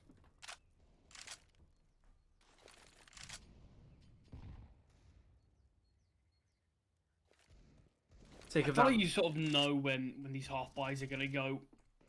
At least be a bit more competitive. This one doesn't feel like it's got that same level of sort of ferocity to it. Feels like these Deagles aren't packing the same punch that they were. And I feel like once the sort of teams with the weapons have the man advantage, it's so difficult for the pistols to find an avenue in. Yumsan finds one, gets us double with the MP9. It's all on tension. Yeah, Let's get drops. 2 rounds in a row. They keep 4 players alive, though. Yumsan still got this MP9 in play. I wonder whether we'll see Shine or Stenix drop an AWP to Yumsan.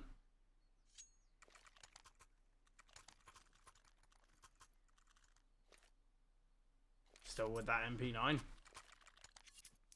Potentially going to see an aggressive play from Yumsan here.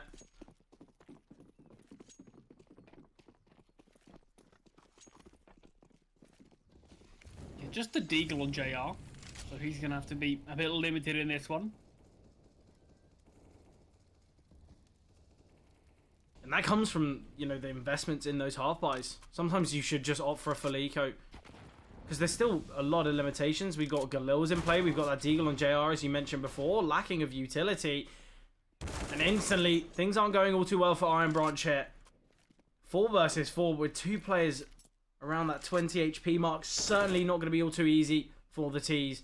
163 should be able to level things up in this round and potentially take the lead in the next. But they do still need to win this one. Yes, they've got a lot of advantages in this one. But it's not all confirmed yet. Yeah, a lot of that damage is dealt by a really great HE grenade thrown from top banana. Obviously, the rest was just chipped down with the actual rifles themselves, but Risky going to be tested towards B. Backs off as soon as it looks like he spots the players, but Iron Branch don't go out any faster. The Shine is going to rotate in as well. Util coming over now. JR going to be mollying on Risky's position. Util coming through now, and Risky in a bit of a tough spot. Does get taken down by Kensiso. Man advantage here. Oh, this nade could do so much damage. Does miss its mark, but all players have been chipped away now. No more explosive or damaging Util on the 163 side. Yeah, 3 players, so low HP. Smoke towards banana, going to isolate one. Flashbang coming through as well, and it's fully blinding him. Nice trade from Kensiso. Both players emerging out of ruins now. Kensiso, he's done so much in this round so far, but Yumsan with a nice double. All onto Sad. Will win the clutch, though. And Iron Branch, they do take the round. Around the 163, definitely had a lot of advantages in. And the money now not looking all too perfect for 163. Yeah, it really was as soon as they found Risky towards B. That's what gave them that man advantage, Fred. And you saw Shine didn't want to overcommit. And so they just waited for the rotations to come in. But the issue is you're disadvantaged, and it doesn't really matter how low people are.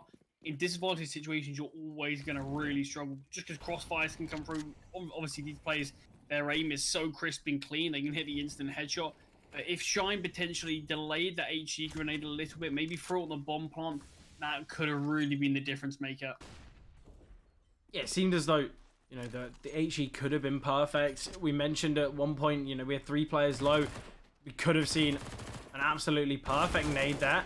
Massify somehow finds that kill onto Risky Bob. 4 on 4 here, all upon Yumsan. Very split attack here from Iron Branch. So we got 2 towards second mid and 2 in banana. Once again, though, I think we're going to see a bit of a B finish here from Iron Branch. Just going to leave Ken Cecil to lurk in apartments.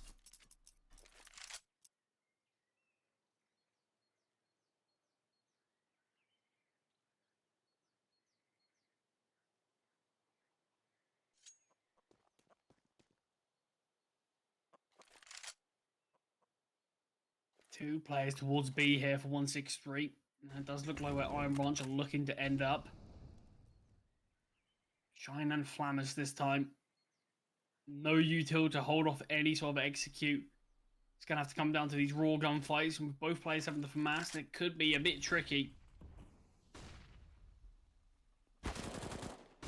Ooh, Shine does find one, but nice trade from Ken Cecil. Still got a player here in dark. That is Flammers, but goes down for nothing. 2 on 3 now. Yumsan gives away he's actually got an AWP. I think that's the first bullet he's fired all game. I believe he did find a kill on a half bite on a player in Arch, but...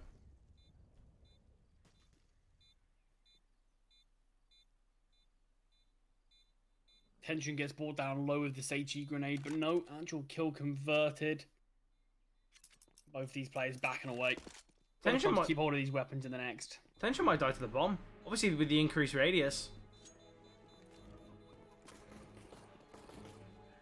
Just gonna try and get as far away as possible. Ooh, that got very close. Barely gets out, but still gets out, I suppose. Half's been won now by Iron Branch. Been a good looking T-side from them so far. And even after we kind of saw a couple mistakes here and there from them, it seems as though they are still well within this one. They've taken the half. They've done exactly what they've needed. Realistically, Inferno, fairly split map. Yeah, really can't take their foot off the gas though, can they? I mean, like you mentioned, we've seen comebacks on this map from both sides, and it feels like you're never safe. You're never out of the water. Until you find enough rounds to mass fight. Perfect time on Yumsam. Just spots him. That's the AWP as well. It will be allowed to be retrieved, potentially saved into the next. We still have Stinix and Shine towards A. Stinix with a lot of work to do. He is on top of the flower pots right now. Does find one. Oh, Shine gets gifted that AK, in fact. Stinix still alive. It does go down. 2 versus 3 now. Yeah, Risky couldn't really be further away. I think it sort of feels like he's relying on Flammers to give them an avenue into this round if there's any chance to win it. Massby could take that all away. He certainly does. Flammers falls Risky towards T-Ramp. Just going to be trying to keep hold of this AWP for Yumsam.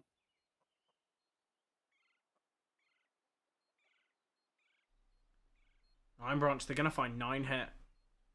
If they can find double digits on the T side, that would be absolutely amazing for them. Obviously, we mentioned so far Iron Branch's form this season hasn't been to the standard we're used to, but winning this one, definitely going to be an important one for them. Yeah, certainly not an easy team to beat as well. Yeah, 163, they look great so far. Obviously, they're another one of the teams that are going to be looking to make their way into playoffs. 3-2 right now. Obviously, with both of these teams having 2 losses, realistically, whichever one does lose are going to have to win the remainder of their games to confirm their place in playoffs. Realistically, you can kind of scrape through with a 4-4 record. I believe, in the last couple of seasons, we have seen, maybe 2 or 3 teams have that kind of luck, you could say. But obviously, it's going to come down to round difference. It's going to be a little bit of a chance, and you really don't want to leave it up to that. You want to get those 5 wins just to guarantee your place. Obviously, as well, you want to find at least 3, or that's the kind of the division gone for you. Still towards top banana now. Mass 5 will bring first. Can't adjust in time to take down Risky, but Tension's there to do the job for him. Smoke towards CT. These 2Ds can just take this site themselves. We're going to see the CTs desperately try to look for something, and that's where Ken Cecil gets a freebie onto Yumsan. Round's done. There's no way these 2 players on 163 should ever be able to win this. The B-bomb site is under the control of Iron Branch. Just massive mistakes would need to be made here. And Stinix is still holding towards A. Potentially should get this kill onto Kenseesaw fairly freely, Look at but... Flamus. Okay. Finds one, yeah, no chance you can get the second. I like the attempt, though. Probably would have had better chance if we tried to find JR first, but... Either way, certainly not an easy one. This is actually still a bit dicey. JR very alone here. If he tries to go for the bomb plant, Stinix could find him. Stinix's position is being given up now, which means Pinch can actually hold towards CT. Surely this round can't go the way of 163. Smoke will come through. Ooh, and Tension goes for the swing. That got very scary there. But Charlie, Kenseesaw and Mass Fight, both 18 and 10. Just putting up absolutely amazing numbers here. Realistically, 18 kills is a situation where you could potentially find that in a whole game and it not be all too bad. They found it in one half. But Fred, the thing that I find absolutely mind-blowing is the fact that JR, probably the most decorated player in this server, is bottom of Iron Branch's leaderboard. Bottom of the whole server right now. Yeah. And they're still winning reasonably comfortably. Yeah, that's when you know you're having a good T-side, really. Because obviously we've seen glimpses from JR, but it feels like he hasn't needed to do all that much. Iron Branch have really picked it up in other places, like you mentioned, like Mass Fire, like Kenseesaw. We've had obviously individual brilliance from a number of players on that side as well. So the fact that JR's always there is a bit of a contingency. He's there as a backup plan. When he can come alive, that's when Iron Branch, it feels like they can really make the difference. Yeah, and I feel like when you do have such strong individuals all across the board, that's where you can have some players, some really key members, kind of go missing and it not be all too costly. You know, generally you'll have a situation where you'll have kind of the 2-3 star players, you'll have the supportive players, in-game leaders. Yeah, it seems as though Iron Branch, they are such a strong team in general, all across the board, that it means that realistically, yes, you can have players go missing. But nice start here for Iron Branch. They do find 2 openers, just going to be boosting Mass Fight up top. Yeah, Yamsam actually ended up getting killed by his teammate. Ooh, okay. Killed his teammate, I believe. But Sad in the backlines, he's got the bomb. The scary thing is here, he's going to be swung. There are 2 CTs. Tension gets caught with the smoke out, and Sad finds nothing. Just like that, 4-on-2 turns to a 2v2 with Mass Fight being so low HP. Yeah, and we mentioned JR not having the greatest of games so far. Really needs to step up in this round. Has spotted one. Does get some bullets coming his way. Dropped down to 49 HP. Oh, and he's even lower now. Both of the CTs very low. We're going to need to see some crisp, clean headshots from the Iron Branch side if they want to win this one. And it's a devastating way for things to end. They seemed like the dominant side here. 2 body shots needed. Yeah, Mass Fight. It's no kit though, and it's planted. Yeah, It's dropped towards bottom mid. Yeah, there's no way. Mass Fight. Oh, timing does not help him. Oh no! There's no time, but good effort though. I can't believe Mass Fight got the kill there. Yeah, the unfortunate thing is that was a round that's destined to go away off Iron Branch for a long, long time. 4-on-2, but that's the thing that's always scary about these pistols. Because it can be so easy just to sort of find the kill in terms of if players don't have armor, you can just sort of spam a Glock, get a lucky headshot. That the rounds can turn on their head very quickly. And that's exactly what we saw 4-on-2 for Iron Branch, and yet somehow they gave it up.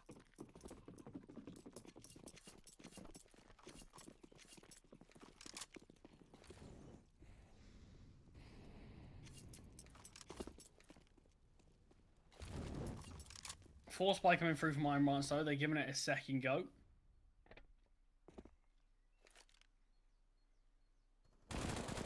Nice find from Mass Fight. The opening. There's a second there. Flashbang's good. Mass Fight dropped the smoke. These 2 T's don't even opt to push through it. Flash coming through though. Mass Fight still manages to find him. Does eventually get spammed through the wall. Stinix still towards apartments. Needs to find a kill here. 163.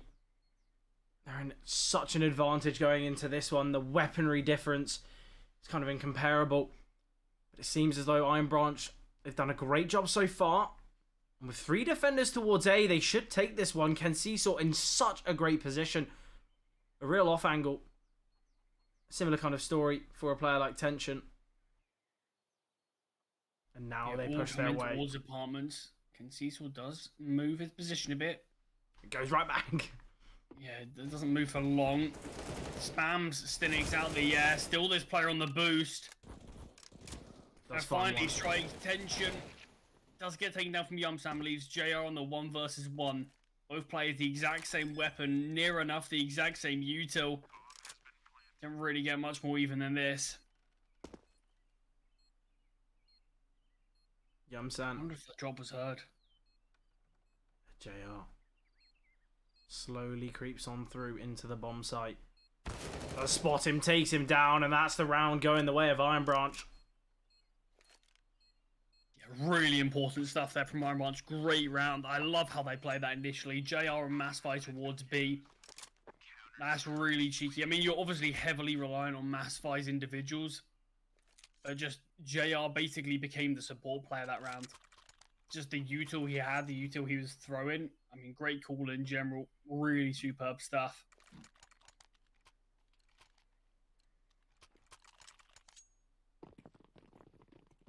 And Fred, 163 actually don't opt to force this. They are going to eco this. Obviously, with the bomb plant, they're going to have a little bit more money. So with that 1,900 loss bonus, they can actually get a full buy in the next. But normally you tend to see a force buy on this round. It is a bit of a force buy wall, but 163 opted not to. Do find a kill in this round, though. Risky towards Logs. Finds Massify. Surely this round can't go the way of 163. Are we going to be seeing, even with just a couple Deagles invested, not even the full force, go the way of 163? They've still got a chance. And Shine. Oh, what a shot!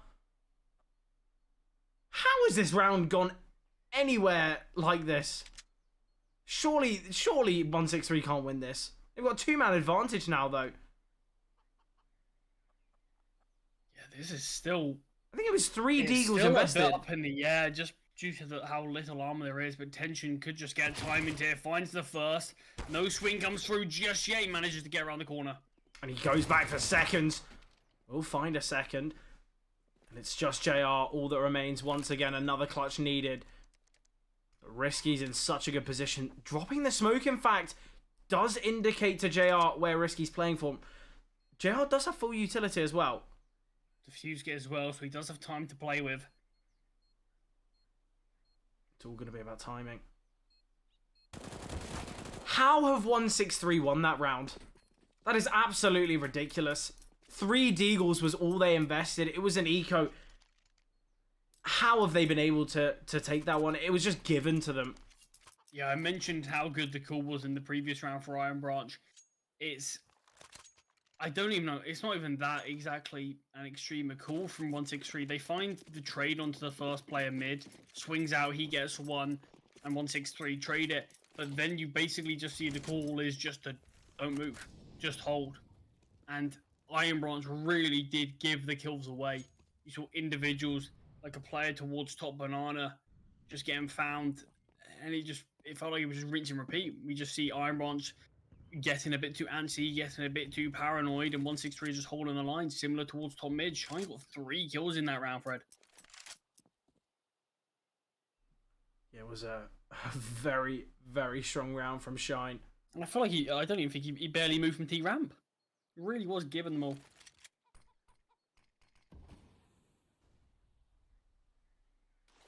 And once again, Iron Branch on a weak force buy. We might see them pop through this smoke, though, and that could be a really tough call to make. And Massify doing a great job here. We'll find 1. Oh, gets the second as well. Still got a player on the boost. And they're not even aware of it. JR does find 1, searching for the second. We'll back away. It's a 4 versus 2. Charlie, how is this happening? It's just back-to-back-to-back force buys winning this one. It was P250s as this B defense. This one's still not over yet, though. Sad brought down very low. Ken Cecil, the only player with full HP. They could be creeping through this smoke. They're just going to be fading the CT smoke. Oh, this one's still so up in the air, Fred. In fact, Ken Cecil looks like he's the one taking the initiative. Sad's the low HP player. Ken Cecil goes down. This round could be all said and done. Bomb does get planted. 10 seconds on the clock. They're both here towards CT. And the spray's not good enough. So close. Yumsan ace required, but Ken Cecil's the one who shuts him down. And Fred, I don't know what's happening, but these force buys keep on somehow making it work. Yeah, and look at the money that 163 have.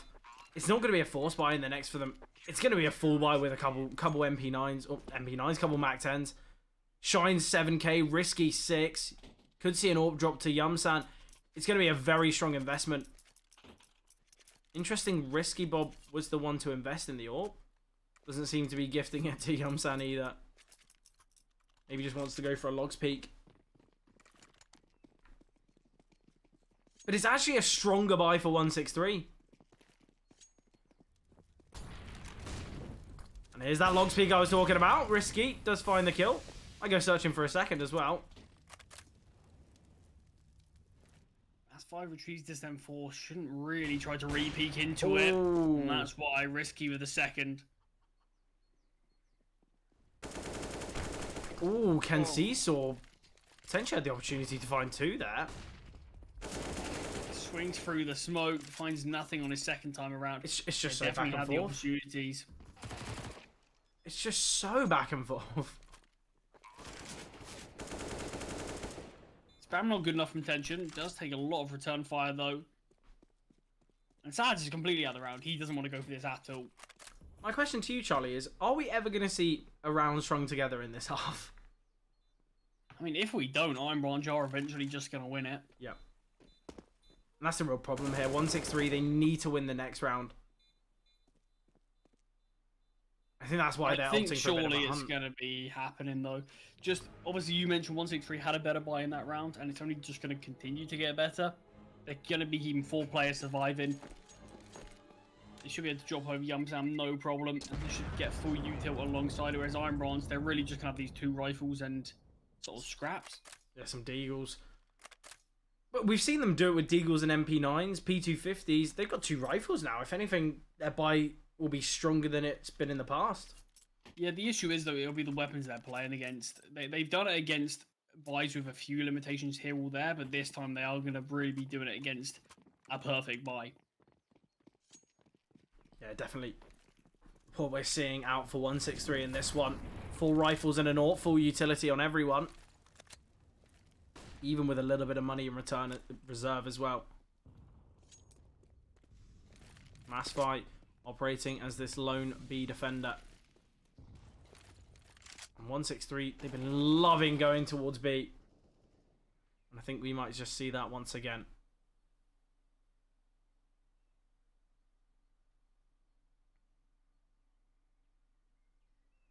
I'm liking this setup though. Iron Branch have got 3 players towards short, 1 holding long.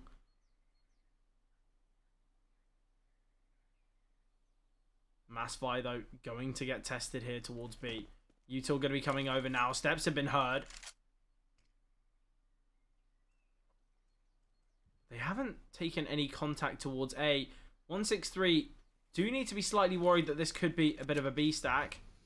That next smoke coming through could indicate to them that maybe there's more than just the one. Bit of a fight going on. First fight should come through now, though, as Tension has spotted the gun barrel, does find Stenix, and now it's just going to be this B-pop. All 4 players are here. So many flashbangs coming through. Play towards Pillar. How many can they get? Massby just sitting in the molly. Finds nothing for his troubles. Iron Branch are still giving this one a bit of a look. And Yumsan might be caught out by how many players there are here. Does find one, but eventually gets traded. That AWP can be picked up around the corner, in fact. Ken Seesaw might go for that. Has retrieved it now. 3 on 3. They have got a nade. Could send it towards Dark. And there we go. Ken Seesaw going to be dumping that. That can take down Shine. Oh. And Sad finds Risky as well. Fred, this is still doable. Flammers.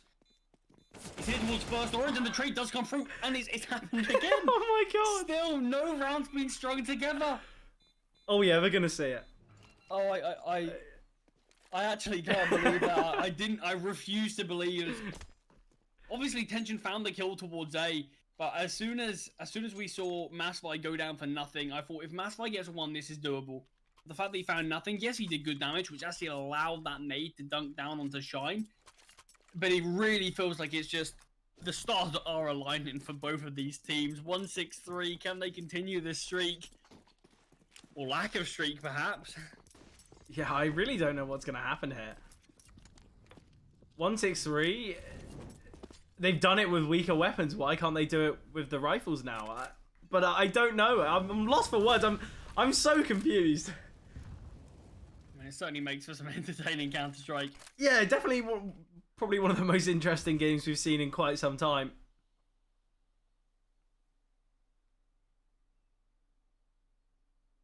Yeah, 6 rounds now where neither team have been able to get 2 in a row. But I think this could be the change. I'm loving the setup that Iron Branch are running here towards A.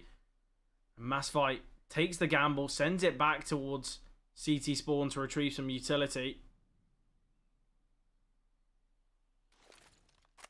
Timing on the nade, not perfect. Does have a second one though. He's got a lot more util as well. And I like how Iron Branch are playing the CT side.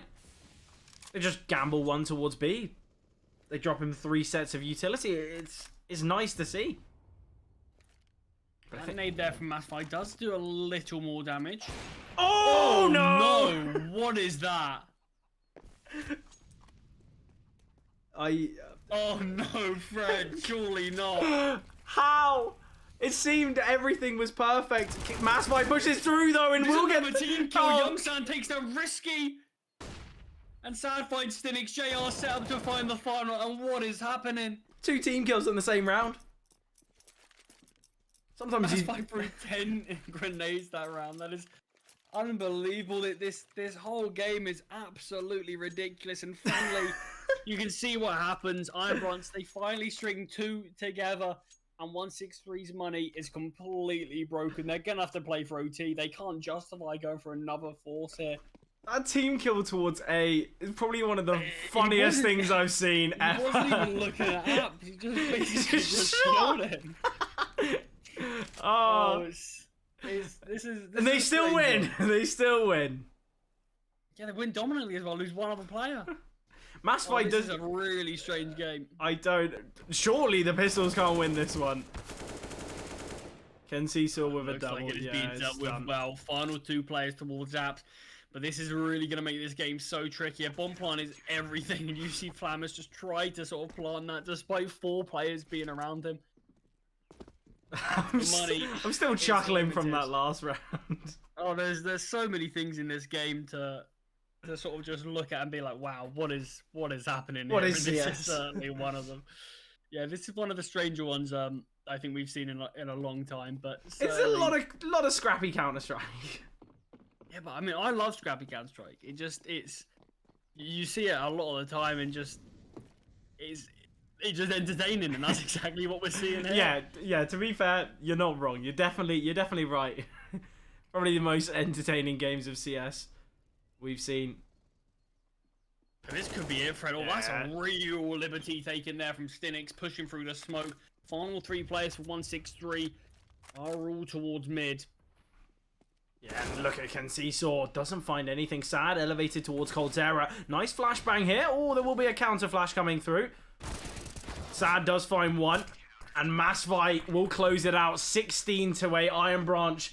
They do eventually close things out. But what a game it was. I feel like it really was such an electric game of CS there. And yeah, not really much else to say. It was just brilliant.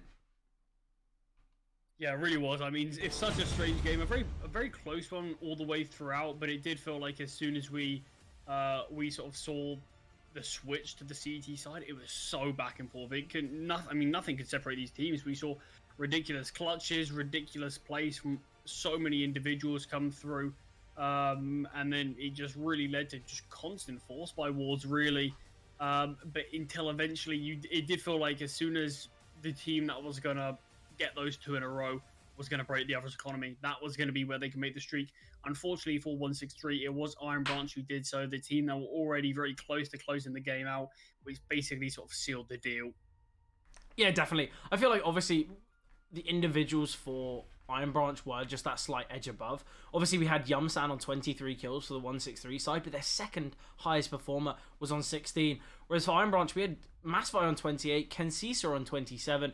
It seemed as though the individuals for Iron Branch were just that slight step ahead. And sometimes that is what it comes down to. But, you know, a 16-8, yes, it's a dominant scoreline, but as we mentioned, I feel like it was still an amazing game of CS. I feel like we had everything. It was such a great game to watch, and I feel like, yes, it was dominant, but still 163, they do have stuff to work on. I feel like there was some clear problems on their CT side. Realistically, only finding 5 rounds, it's not enough. Let's say if we saw 163 maybe end the half with an 8-7, then that game could have been a lot closer. But I think it did just get to a point where things potentially spiraled out of control. But obviously, with Iron Branch winning that, we see them go 2-2, and 163 will go 3-3. Where does that leave them, Charlie, in the regard for kind of the placement within the league? Yeah, they're both right around that all-important 16 spot. 163 are actually in 15th place, so they are a couple of spots clear of playoffs, but time certainly could change. They've got 2 games remaining, and it's going to be definitely vital that they do win those ones. They've got a -5 round difference, so if they do end up going 4-4, round difference isn't exactly going to be the thing that's most in their favor. Iron Branch, on the other hand, they are 18th, so just a couple of spots out of playoffs, in fact. And considering they've only played 4 games, certainly a lot can change for Iron Branch. But we mentioned time and time again, we've been mentioning it for a long time, that we need to see something more from Iron Branch, because it feels like these first few games that we've seen from them, it's a completely different look for Iron Branch. It doesn't feel like the same team that we've seen win those previous seasons so many times. So I feel like it does seem like they've maybe taken their time, made a few changes, and it seems like we are seeing them reap the rewards of that now. Yeah, obviously, that was a great game for Iron Branch. They're going to come out of that, with a lot of happiness. Realistically, they won a couple rounds that they potentially shouldn't have done, but when it got to that kind of streak for them on their T side, they looked amazing, and similarly for that CT side. But obviously, we do have another game on our hands. It is Arcred versus OnePin, the previous league winners. Going to be trying to prove themselves in the server today. Obviously, they've started things off very nicely, but we will just go to a short break beforehand, so don't go anywhere, and we'll be right back with the CS action.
Hello there, guys. We are going to be jumping straight into the action here as we do have Arcred versus One Pin here. Once again on Inferno. Obviously, we saw a great Inferno matchup there from Iron Branch and 163, and hopefully we have another amazing one here. But what are your thoughts jumping into this one, Charlie? Yeah, I mean, we're going to be watching two teams that are at the very top of the Challengers division right now. We've got One Pin who are 4th and Arcred who are 9th, 3-1 and 4-0 respectively. So I think if you look at it like that, we're going to have some real great showings between these two teams, and it's going to be potentially a really tough match to see who's going to take the W between them both. Yeah, most definitely. Obviously, I think I'd give a slight favouring to One Pin, obviously being the previous season's winners and also having that kind of slight better form, you could say. But either way, it is going to be an absolutely amazing one. And we're jumping straight into it, realistically. Not really much more time to talk about it. But into the pistol we go. We are going to be seeing Arcred starting on that CT side. Fair bit of util has been invested here on the One Pin side.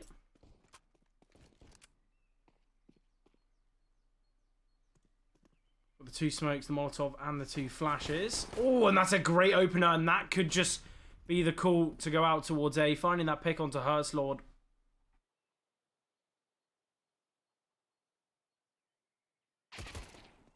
Nice find.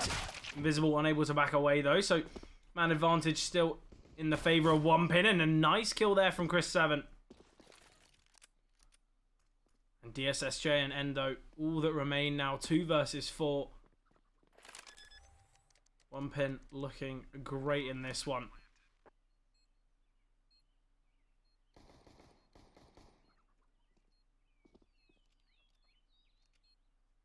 I'm going to be opting for this, but it's going to be tough. And without a kit, this Molotov could just confirm it. Surely might just go for a save here. It's going to be such a tough round. And the Zulu finding that frag onto DSSJ. It's all on Invisible. All on Invisible, all on Endo. Yeah, One Pin certainly going to be securing this pistol round. Keeping a couple of players alive with their armor. But Endo going to be able to keep himself. So it'll be interesting. Potentially that spurs on any sort of Arcred force.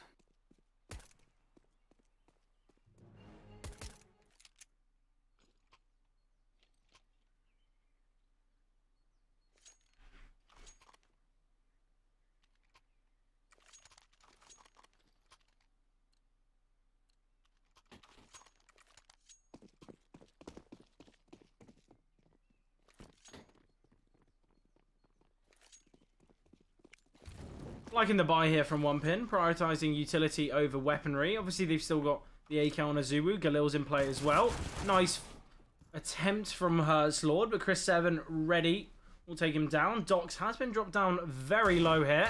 And DSSJ had the opportunity to find a kill towards top banana, but just dodging death there. 5 on 4. Smoking a flash here for Arcred, and they do have the kill on Endo.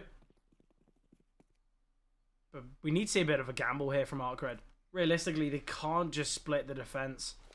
They got to take a risk, and I feel like on these half buys, I feel like you just take a full gamble. If they don't go to your bomb site, you save. If they do, you've got a chance, but look how things are going in this one. Oh, Endo does find 2. The kit dropped into the bomb site, but it's going to be a very tough round still for Arcred. Although Doc's being low, it's not going to be all too easy. They do have chances, though.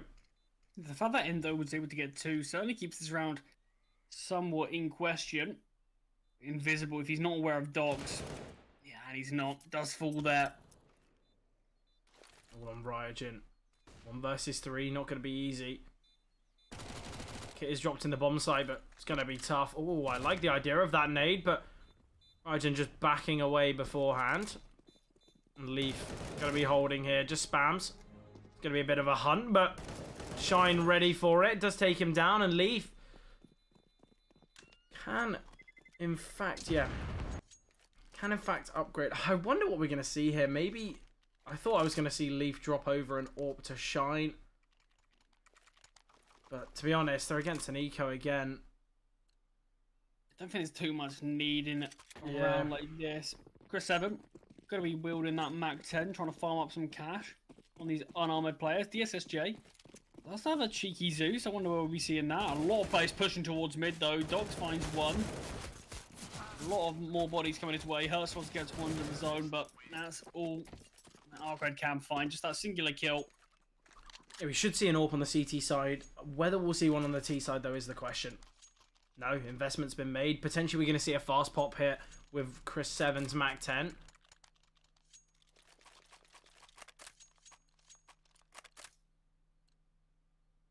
Obviously, they've got a lot of money in the reserve. We can see a full investment from 1pin in the next, even if they do lose this one. So, definitely a bonus round for them in this round.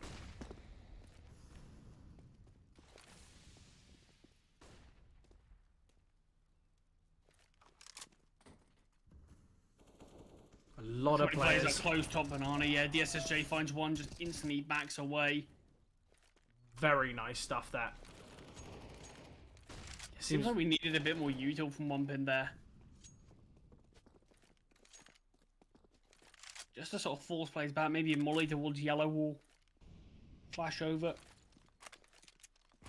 It seems as though they tried to take it with that minimalist util. Really didn't want to use as much as possible, but they lose a player in the process. We do have DSSJ in a very nice position. Emerges out of the smoke, fires off the orb shot. We'll just back away towards ruins. We do have a smoke on Azuru and Chris 7. They are going to deploy that now. DSSJ pushing through the smoke. Oh, does find one, but can't find another. They need to be aware of this player towards first oranges. Oh, and they definitely are. The bullets are connecting, but still alive. Somehow hasn't been taken down, and as the smoke fades, though, we'll get eliminated by Chris 7. 3 versus 3 now. A lot of utility on Arcred. We see 2 nades and a Molotov. They can chip away at Leaf. Chris 7 getting very deep, and they line up perfectly. It's all on Raijin now, and Chris 7, 7-1, now 8-1, finds 4 in that round, and 1pin.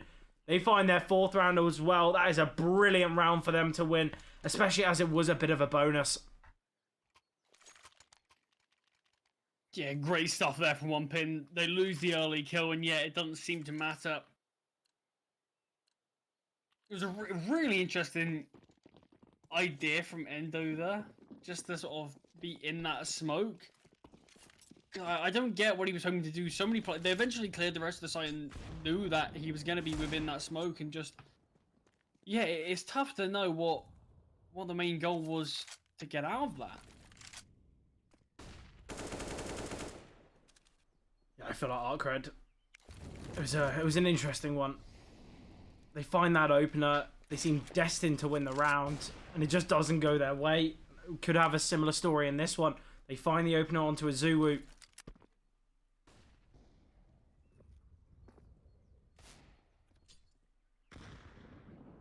We should just see a flash hit. Does get one. There is a second, and Leaf with a double. Could find the third, in fact. Yeah, should just be able to brute force their way onto this B site now. Obviously, they're not going to be 100% if there is only one player towards B. There is going to be 2 now. That Invisible is rotating his way in as well. But look at the minimap. Lining up back towards A. Yeah, it's going to be Herschel. That's going to be tested here. It's in apartments, so that's got a bit of safety here, but will swing out. Does find one. Gonna drop the smoke as well. Might try and progress towards balcony.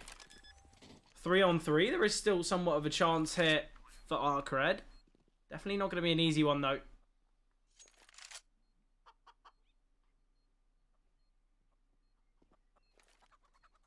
Two players coming from short. Molly's going to deny them any sort of control for now. Herschel spotted towards apartments. Leaf swings out and finds him. Invisible was boosted up, but both falling off now. Coming from short. No diffuse kit, no util. It's really going to be a tough one. Nice shot from Invisible, though. Charlie, look at Leaf and Chris 7, though. We've had 5 rounds of play, and both individuals are absolutely dominated. Leaf hasn't even died yet. 7-0.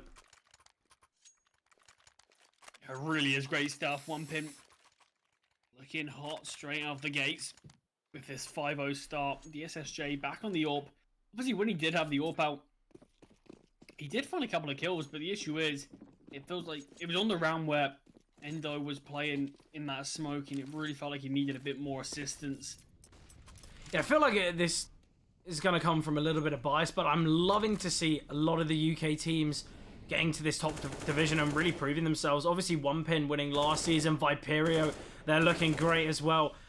And I feel like, you know, it's nice to see the strength of the UKCS. I feel like it's slowly growing, it's slowly improving. And I feel like maybe in a year or so's time, the 5 individuals on the One Pin side could be, you know, at a much higher standard as they already are, because they're doing really well against these kind of top tier teams already. What's to say where they can be in the next kind of, you know, year or so? Yeah, certainly doesn't feel like they've reached that skill ceiling just yet. Feels like there's still more room to go, but in this one Pin looked like the final goal is going to be towards B. That's where Invisible and Endu do lie in wait. And I feel like that's one of the greatest things about CS. I feel like there generally isn't really much of a skill ceiling. You know, I feel like there's always so many creative ways, whether it be utility, kind of... Well, that was a very interesting from Lee. That was his own molly that he goes down to, but they still weather the storm. Yeah, I feel like not just with individuals, but also as a team, they generally kind of... I don't think there is much of a ceiling. You can just have so much creative brilliance over other teams. Docs. Oh, it's being spotted now. 7 points of health. Azubu's going to have so much work to do. Docs finds nothing. Azubu does grab the first. Gets tagged down in the process. Not a nice bomb plant though. Azubu still checking things out, but does go down. And Arcray, they find their first round hit. Yeah, and I mean, you mentioned about Leaf being 7-0. First death does come from his own Molotov. He's now 6-1. Yeah, really interesting stuff there. I mean, you understand what he's trying to do. Sort of, just as that molly's about to extinguish, spam towards Dark and Pillar. But clearly completely mistimed how long was left of that molly, because just standing, spraying in it for so long, eventually did go down. That would have been a man advantage in the post plant for One Pin. Probably would have been quite tough for them to lose that one, but yeah, certainly did not work out how they wanted it to. Well, yeah, I feel like that play could have been done in a much safer manner. Back and forth nades. DSSJ finds one, and Endo gets a kill of his own. Azubu with the trade. So, man advantage here for Arcred, and can they string these rounds together there? That is the question. They haven't got much money in the bank. Winning this round, though, is going to be vital for them.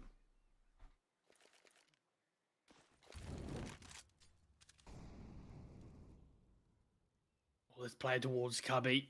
Chris 7, is he going to clear it? It certainly is. Invisible does dink him down in the process, but we are all level here. Certainly going to be favouring Arcred, though. Depends how cleanly they can find Hertzlaw.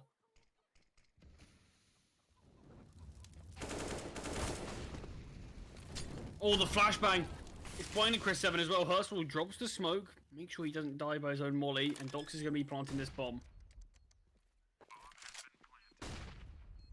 Yeah, with Chris 7 being low, it's not going to be easy for Dox. Does find the first, and they're going to be progressing up short. Oh, there was a chance there for Dox.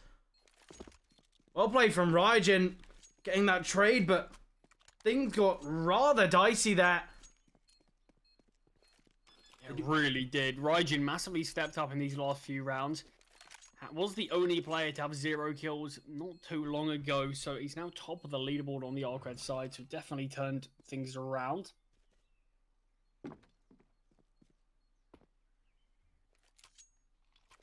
Yeah, it did get dicey there for Arcred, almost lost that to Dox 1v3. The bomb plant, though, will allow a full buyout for One Pin. Obviously, a player like Shine wouldn't have had the best of money going into this next round. Goes for the Galil, though, and Util. I feel like this is kind of what we've seen from One Pin quite a lot of the time. Interestingly, though, we don't see an AWP dropped over. There was a lot of players on the One Pin side that could have dropped that AWP to Shine, but opted against it.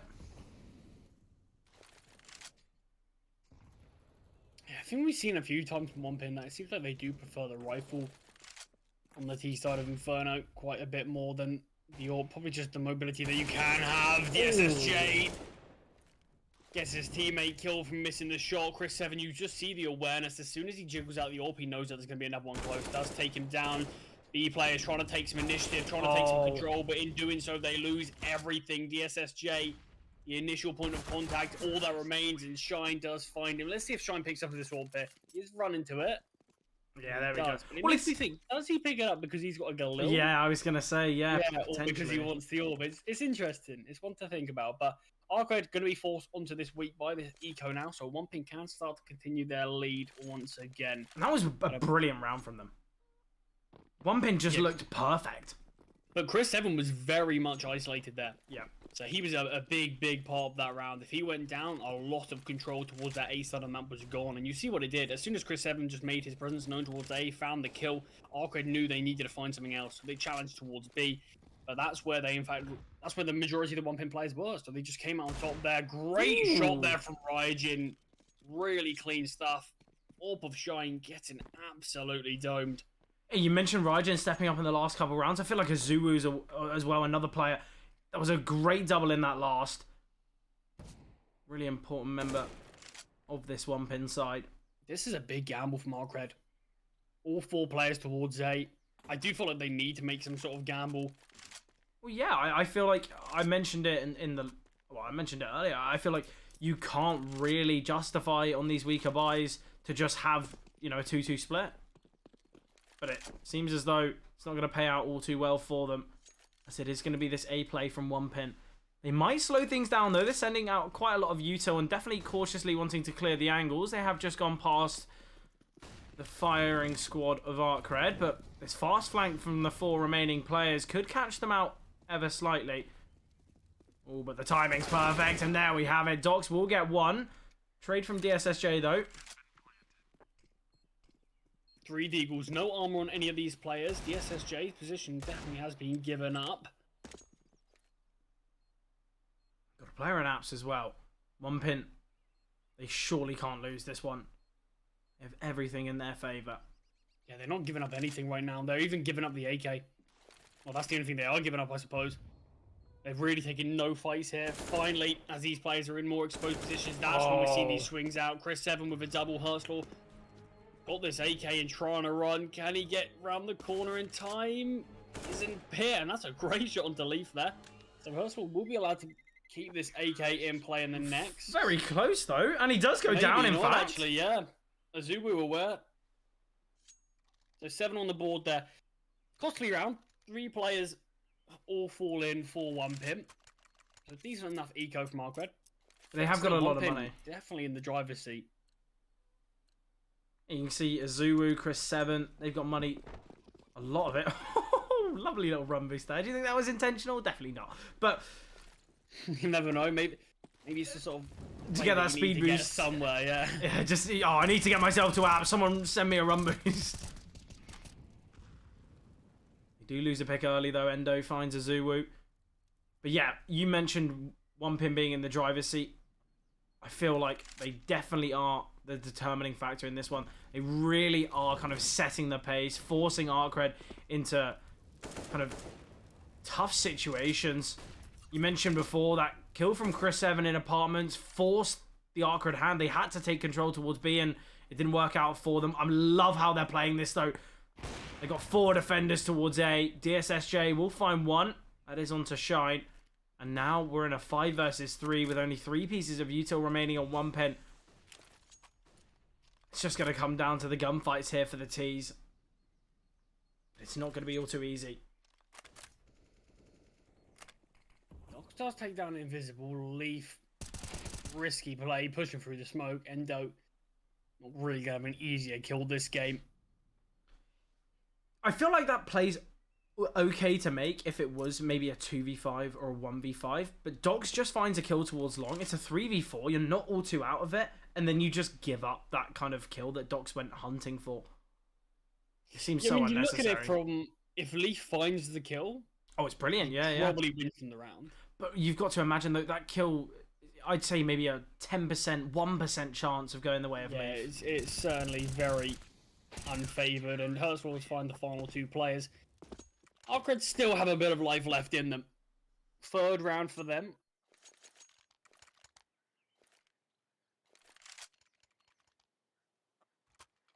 Weapons can be dropped here, though.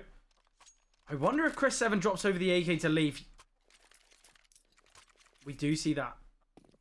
And it means that we've got no limitations regarding utility or weaponry for the 1-pin side. Similar story for Arcred. 3 AKs and M4 and that AWP. Look at DSSJ. Look how deep he is towards these stairs. Definitely going to catch out these players. Going to be aware of it. That's the thing. Clearly not, as DSSJ does find the first kill into this round. Hurstful there for a second. They have to take control towards B. Yeah, and Shine does so. He is open for the taking. Azuwu's not going to have any contest coming his way. I think Azuwu, rightly so, needs to get deep here. Gap in the smoke, that could have been costly. Interesting plant spot here. Is it open to ruins? Up towards ruins. Can they tuck on this defuse though? Really it's quite deep. Maybe it's just one for CT and ruins. Ryujin though, tasked with finding these players. The flash is good, and Ryujin finds one. Zuru wanting to throw the molly there. Great kill. Time's ticking away. Nice molly from Azuwu. Oh, it might not matter though. Azuwu can just play behind it, but as I mentioned, Charlie, they can just play tucked. He's just on the edge of the sight lines. Heartslord will clutch it out. And that's the problem with that. So close to being one. The spam's actually good. Both players connecting, but yeah, it felt like Azuwu almost had that there. He almost took down Heartslord before the smoke was even able to come down, and that would be round done.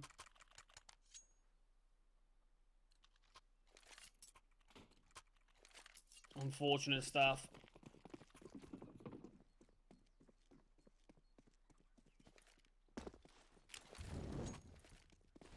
One pin, they are getting so close in some of these rounds, but still, Arcred aren't giving up.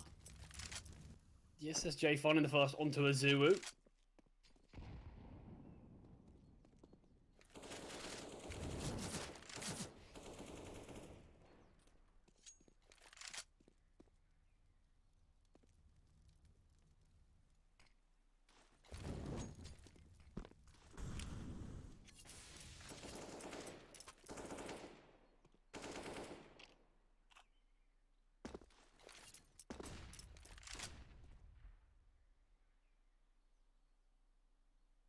An advantage for Arcred. Obviously, last round came down to a 1v1. So Arcred's money's not perfect, but obviously neither is 1-pins either. So bit of a pivotal round here. Great find from Docs. Brings it back to a level playing field. That is a lovely shot from Docs. Perfect crosshair placement, counter strafing to a T.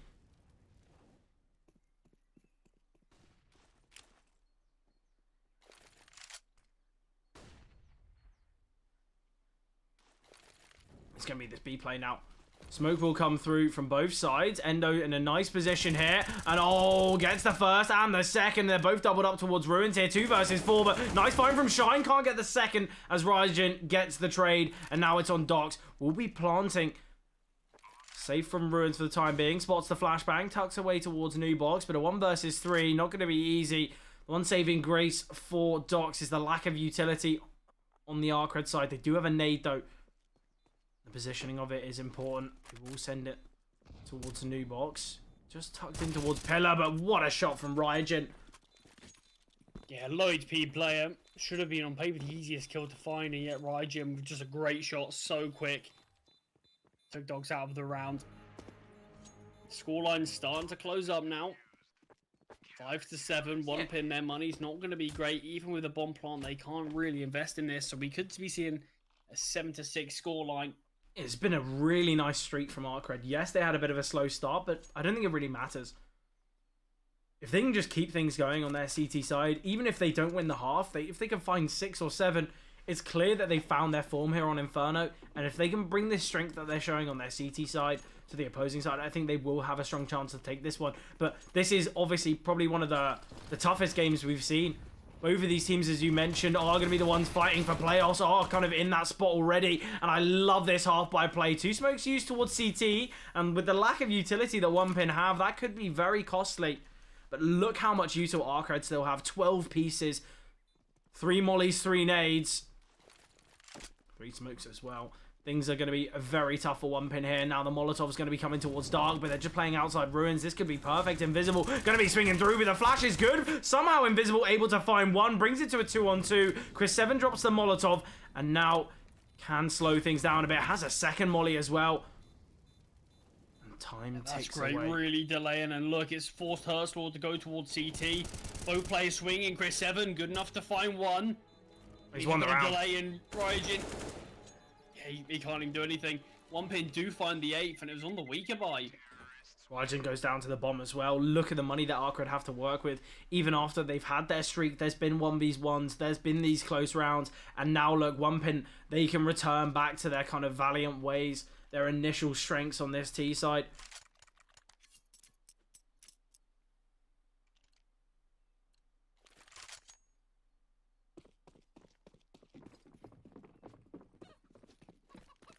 Force buy for Arcred, such a risk.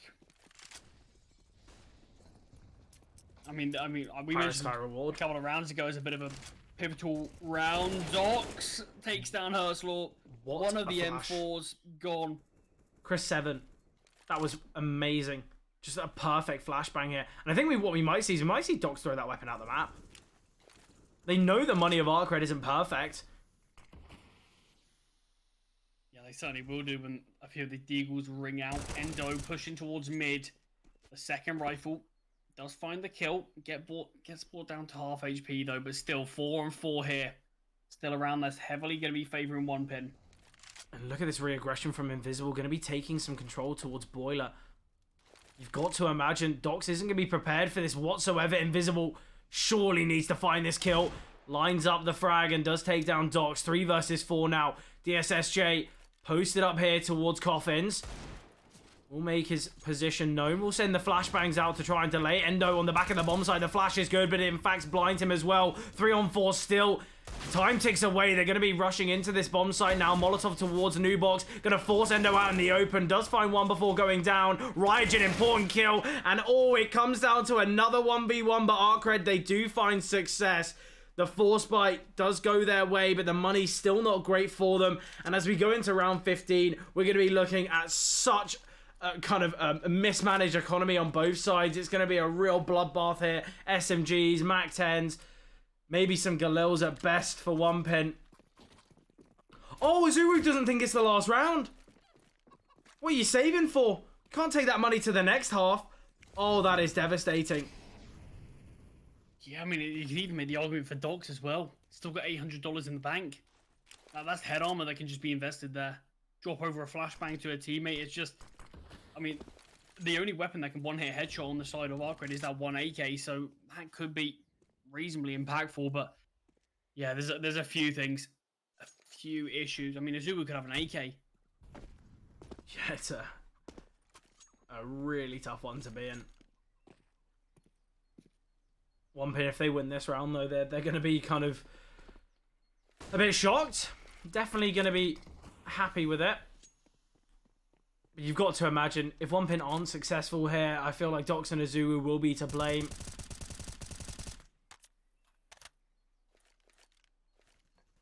Well, it's going to be a really tough round anyway. Yeah, but they do just make it harder.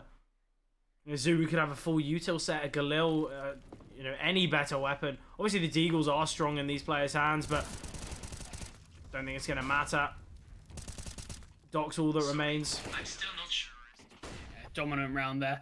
1pin, they do win the half, 8-7, but the final 5 out of 6 rounds going the way of Arcred really has changed this one up. This looked like it could have been dominant from 1pin. Yeah, they win 7 out of 10 as well. Obviously, 1pin started with a 5-0 start. Obviously, a fair few rounds coming off the back of the pistol, but Arcred, they've done a great job to bring themselves back into this one. I mentioned if they can find, 6-7 rounds, although it's not perfect on their CT side, they did a great idea. A great job. 5 out of the last 6, perfect for them. Yes, some of them did come close. We saw 2 1v1s, 3 1v1s go their way, which is a little bit unfortunate for 1pin, but at the same time, you've got to take those rounds. Realistically, yes, it's not the most successful, but I don't think they're going to be all too bothered.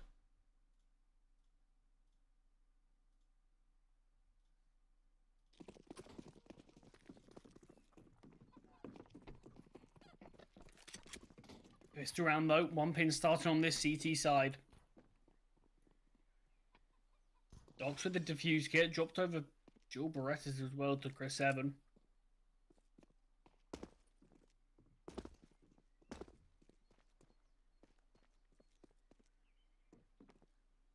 Quite passive here from Arcred. Bit of a default, really. We've actually seen quite a few of these sort of, just in general, these weak buy rounds in this game, similar to the Iron Branch game, just sort of continuing to find success. And it's interesting just how some of these ecos, these half buys, really have dictated how this game has gone so far. Arcred lining up towards B for their final execute. One smoke and one flash coming through. Flash comes over now. Leaf gets dinged down instantly. And Shine goes down for nothing as well. Herslord pushing through the smoke finds Docs. And a great pistol here for Arcred. Yeah, and these two remaining players probably just going to try to keep hold of their armor, their jewelries, whatever they've got. Just because it will allow actually one pin to choose the force if they want to. If both these players survive, keep their armor intact. I mean, it's a 1.9k loss bonus still. Technically didn't get from mass and armor out, but Azubu going down, that's one of those potential rifles limited. I do kind of like the idea of that. Potentially sort of have a pistol, go for a bit more of a gamble. If they don't really hit your sight and you find nothing, you could always just sort of eco and get some FAMASs out. It would be an interesting one.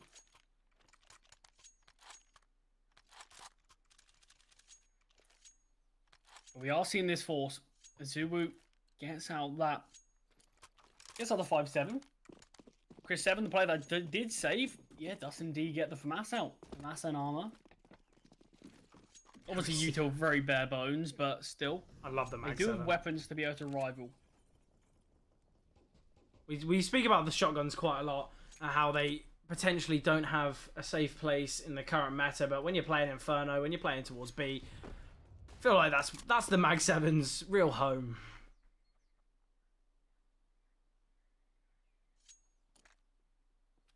Let's see if the Mag 7 can do anything. Leaf close towards this wall. Flash comes through. Oh, Leaf blinded. Unfortunate turn of events there. And Arcred, they can take the lead.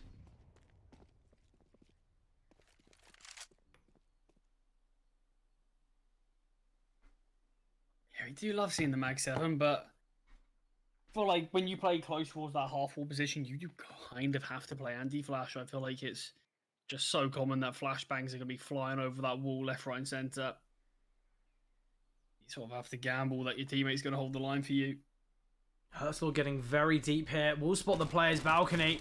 Struggling with a Mac 10 at range, and rightly so. Certainly a close quarters weapon. Endo going to be pushing through. Azubu will find one. But 2 versus 4. Yeah, got the information that these players are towards balcony, so they just take that B bomb site in the meantime. Shining Chris 7. This could be another save. It's going to have to be a weak buy next round anyway, so you may as well at least keep hold of that FAMAS, that armor on Shine. At least give it another crack in the second.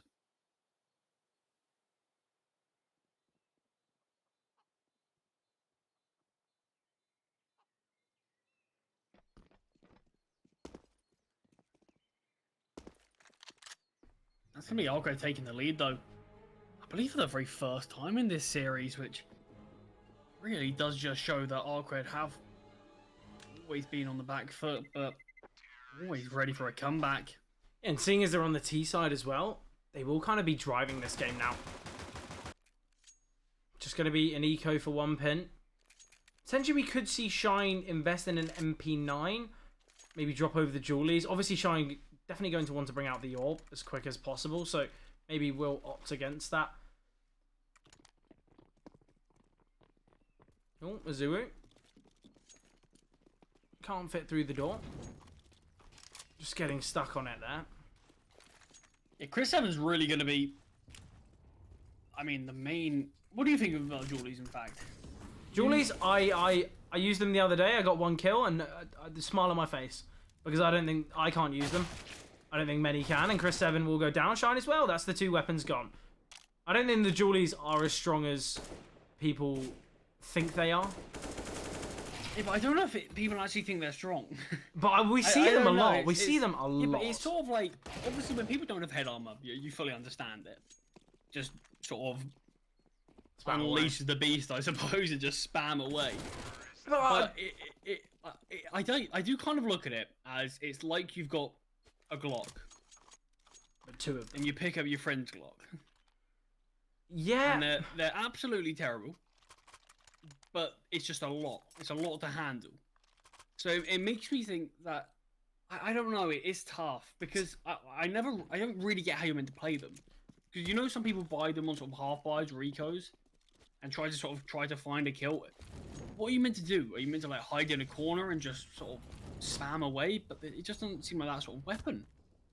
Yeah. See, to me, I feel like the Julies are the pistol equivalent of a Negev. I feel like they're weapons that I don't think many people can justify bringing out. I feel like they don't really work. And I think, as well as you mentioned, you have to be playing against unarmored or unhead armored opponents to really utilize them. And I think the 5.7 is far greater. And for just a $200 kind of investment upgrade, you know, you might as well. If you're bringing out the Julies anyway, you're going to be thinking of spending money. It's probably going to be a force buy. Why don't you just bring out a 5.7 or maybe even a Deagle? I feel like it's kind of wasted. Because the USP has got a silencer, you can play it from range. You can probably do a little bit more with the USP than the Julies. But I guess as my opinion, obviously, you know, it's sullied by my poor aim, but...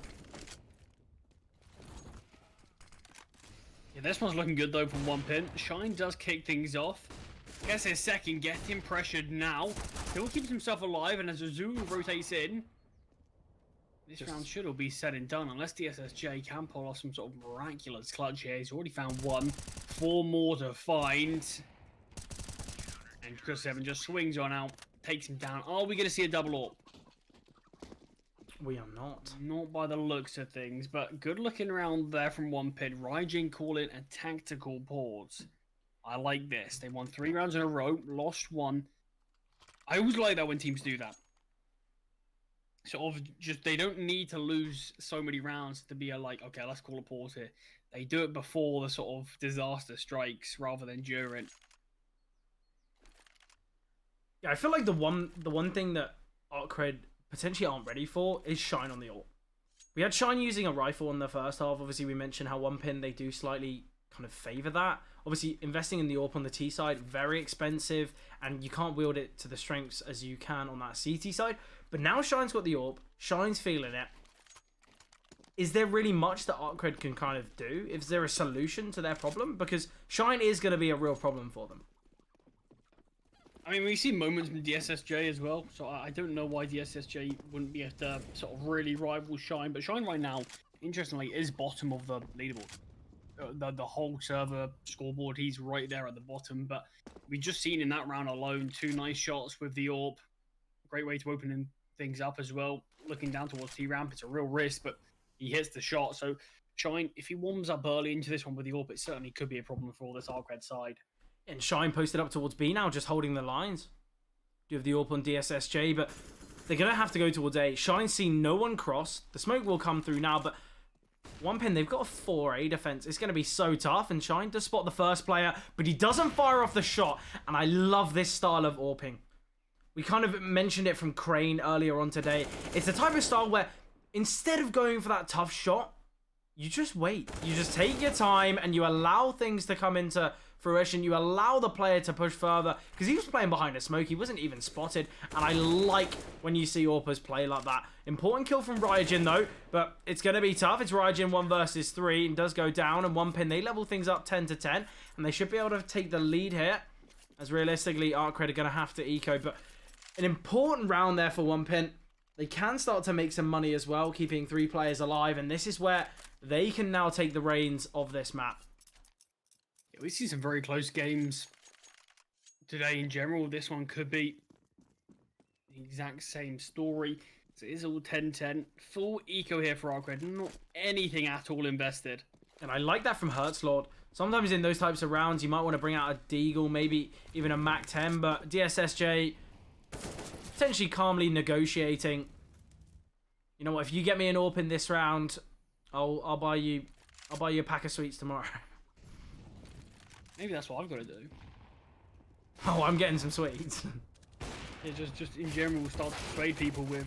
Oh, okay. 4K Almost from the ace for Shine, yeah, 4K. No ace, doesn't find the first kill, but still cheeky 4K, nothing to complain about there. Not a single kill found as well, importantly for Arcred, so it's going to be no extra benefits in their buy. No extra flashbang, smokes, whatever it may be. But in general, their buy is near enough perfect. Limited on a few flashbangs here or there. We do see that AWP on DSSJ. Finally dropped over by Hertzlord, but I think we're just going to be seeing this 4A defense. We saw it a lot from Iron Branch on their CT side in the last game. We're seeing it here from OnePin. They just leave the AWP to defend, and I love the level of confidence that OnePin have in their AWPer. Obviously, Shine, as you mentioned, was the bottom performing player, you know, early on in this half, but clearly feeling it with the AWP. They've got the confidence, and it's clear to see why. Shine was getting overwhelmed there with the AWP in the last. Still found 4. But it's going to be tested here. All about timing. Surely going to get overwhelmed. Does find the first. We'll just drop the smoke, but they could go progressing through it. And we already see Ryujin pushed on through. The trades need to go in well. Shine should be able to find one more beforehand, but now the Molotov's going to be coming through in full effect. Ryujin does take down Shine. 4 on 4, but DSSJ spots leave through the gap of that smoke. The miss utility working in their favor, in fact. And Dog's perfect spam takes down the AWP of DSSJ. 3 versus 3 now. And we mentioned that lack of utility earlier on and how it could cost them. And now this is where that lack of util could come through. Do have a smoke and 3 flashes remaining on OnePin. Just this one flashbang on Endo. Throws that out now. Nothing capitalized with it, but Hertzl has got deep. Azuwu seems aware, but Hertzl bests him in the gunfight department. Nice hold here, though. Dogs will find one before going down. The AWP can be saved here for DSSJ. Money strong, though, for OnePin. Shine was in a really tough spot there. Did find the first. It seems as though the rotations were ever slow. But Shine probably needed to find a second there. Yeah, it was a tricky one. Obviously, that's the problem with playing so far back. I feel like maybe when you are that solo AWP, you do have to take a little bit of a risk. Maybe go for a little bit of a deeper peek towards yellow wall, find a pick, then he can fall back to where he found that opener in the last, and then you can kind of go from there. But the information was gathered so late, the rotations were just that slow, and it meant the Shine, the fact he missed that second shot, it was kind of the round done for OnePin. They did still have a great kind of chance on that retake, but it just didn't work out too well for them. Obviously, they had a lot of util, and it just wasn't sent in the right locations. DSSJ on this one does get legged down by Shine early on, so he's brought down to 17 points of health. On a map like Inferno, I feel like it's one where the nades really can just chip you down. I mean, look at that. Ryujin just brought down to 49 HP by one single HE grenade. We still have 2 nades in play. Azuwu and Chris 7. Ready with the HEs, invisible. Potentially waiting for a flashbang to come over. The flash is good. Ryujin now dropped down even lower. 2 players for this Arcred side, 17 HP. DSSJ tempting fate with the AWP in hand as he backs away from that HE nade being thrown. Leaf. Oh, it's perfect. Oh, that is so cheeky. He finds the second. Gets brought down low, but keeps himself alive. Was that a CT molly? I don't know what that was, but that is so cheeky if that is. Whatever it was, we want some more. Yeah, I absolutely love that there. 5 on 3 here. DSSJ still very low, and it looks like the save call is going to be made. DSSJ, bomb on his back. He's getting out of this round, even if his teams like it or not. He's got the bomb, and he's taking it to the grave. Are we going to be seeing a reinvestment from Arcred here? It's a tough call to make. Yeah, it's 1.9k loss bonus. Obviously, the 3 save players aren't going to get anything. Ryujin can get a Galil, so I think that's Mac 10 can be dropped. Positive. Endo, Yeah, either getting dropped to Mac 10 or potentially just buy one himself and send him in as the entry. I think you probably do give this one a bit of a go. Yeah, obviously, though, as we get to the later stages in this game, you go for a force in this round, you lose it, you give one pin 14. And that's scary. Definitely not the situation you want to be in. Gonna be sending some util towards Banana here. We've got 3 defenders on the 1-pin side towards Banana, and the Molotovs working very nicely. DSSA getting aggressive, but look at the spam from Dox. It could have been perfect, but really didn't go so well. We still have nades in play, though, towards Banana. They send the nades out, but oh, the timing really not perfect. Look how much damage that individual nade did, though, but Invisible pushing on through. Does find Dox. 5 versus 3 now. We might just need to see the save from 1-pin. Yeah, the flashbang was actually perfect there from Dox. It blinded so many players, but it didn't matter. He still got found. Yeah, I think in that situation, maybe Dox sends the flash and doesn't swing. I feel like you're swinging into 3-4 players. Either way, a stray bullet's going to take you down. And I feel like potentially should have just sent the flashbang, tried to delay even more for the rotations to come through. But going down there, yes, it was a bit lucky, but you've got to expect something like that to happen. And now... Certainly unfortunate stuff, but these 3 players have to save. We're talking about, obviously, if Arcade lose a round like this, they give up 14 to 1-pin, but he didn't end up losing it despite taking so much damage through the nades and the spams. And they upgrade those Galils and the Mac 10s. They've got 2 M4s now. So it's going to be a perfect buy for them in the next. All 5 surviving, so the money's going to be looking good. And it's going to need to be a reinvestment from 1-pin. But we're going into round 25, and this is getting very exciting. We've already seen 1 overtime today. We could see another.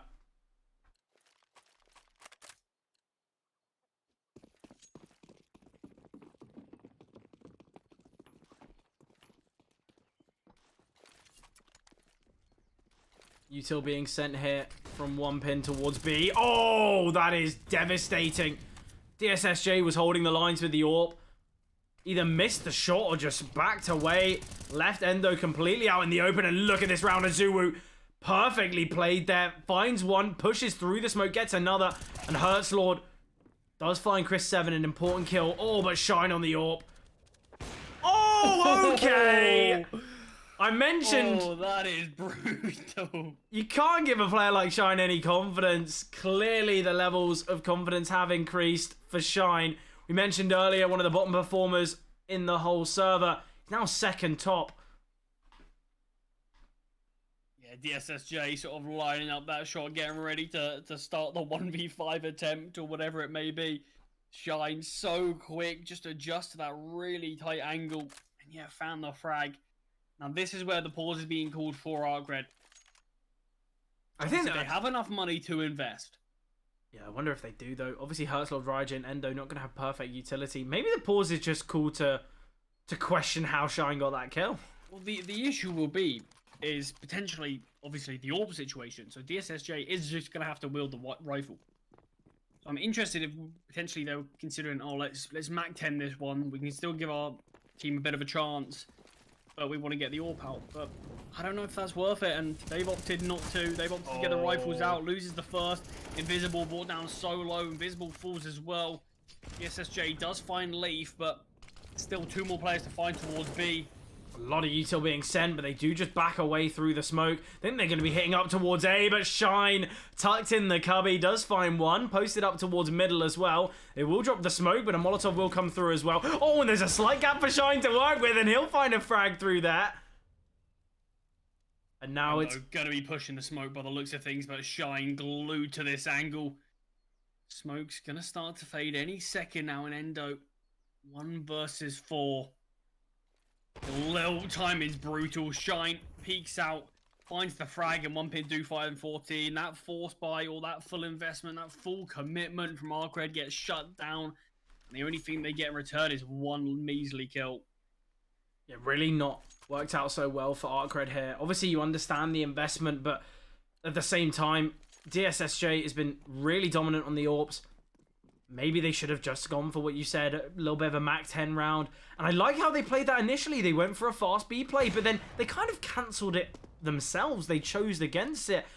But I don't know, it seemed as though they were so confident that A would have been a lackluster defense, sending it back, and then we see Shine just find that kill for free. It seems as though Arcred within two minds there, and obviously... But it was even the fact that when they decided to go back towards A, it was just Herslord pushing out by himself. It gave Shine a free 1v1. No trade could have possibly come through there on Shine, so it made that 3 versus 4 even more unwinnable. Shine holding the line does get deleted by the Eagle, but Azuwu here towards long cubby finds the burst, spots the bomb there, drops to Molly as well, isolates the 1v1, perfectly played from Azuwu. 15 rounds found, match point for 1pin. I'm trying to think, Charlie, about Shine's deaths, and I'm pretty sure when Shine has had the AWP, I want to say his deaths have come from Deagles. I'm not 100% on all of them, but it seems as though the Deagle... Is that conspiracy? I don't know, it seems... He can... Kill the AKs, but not the Deagles. To AKs. Oh, no, you can't kill him when you've got an AK, but a Deagle.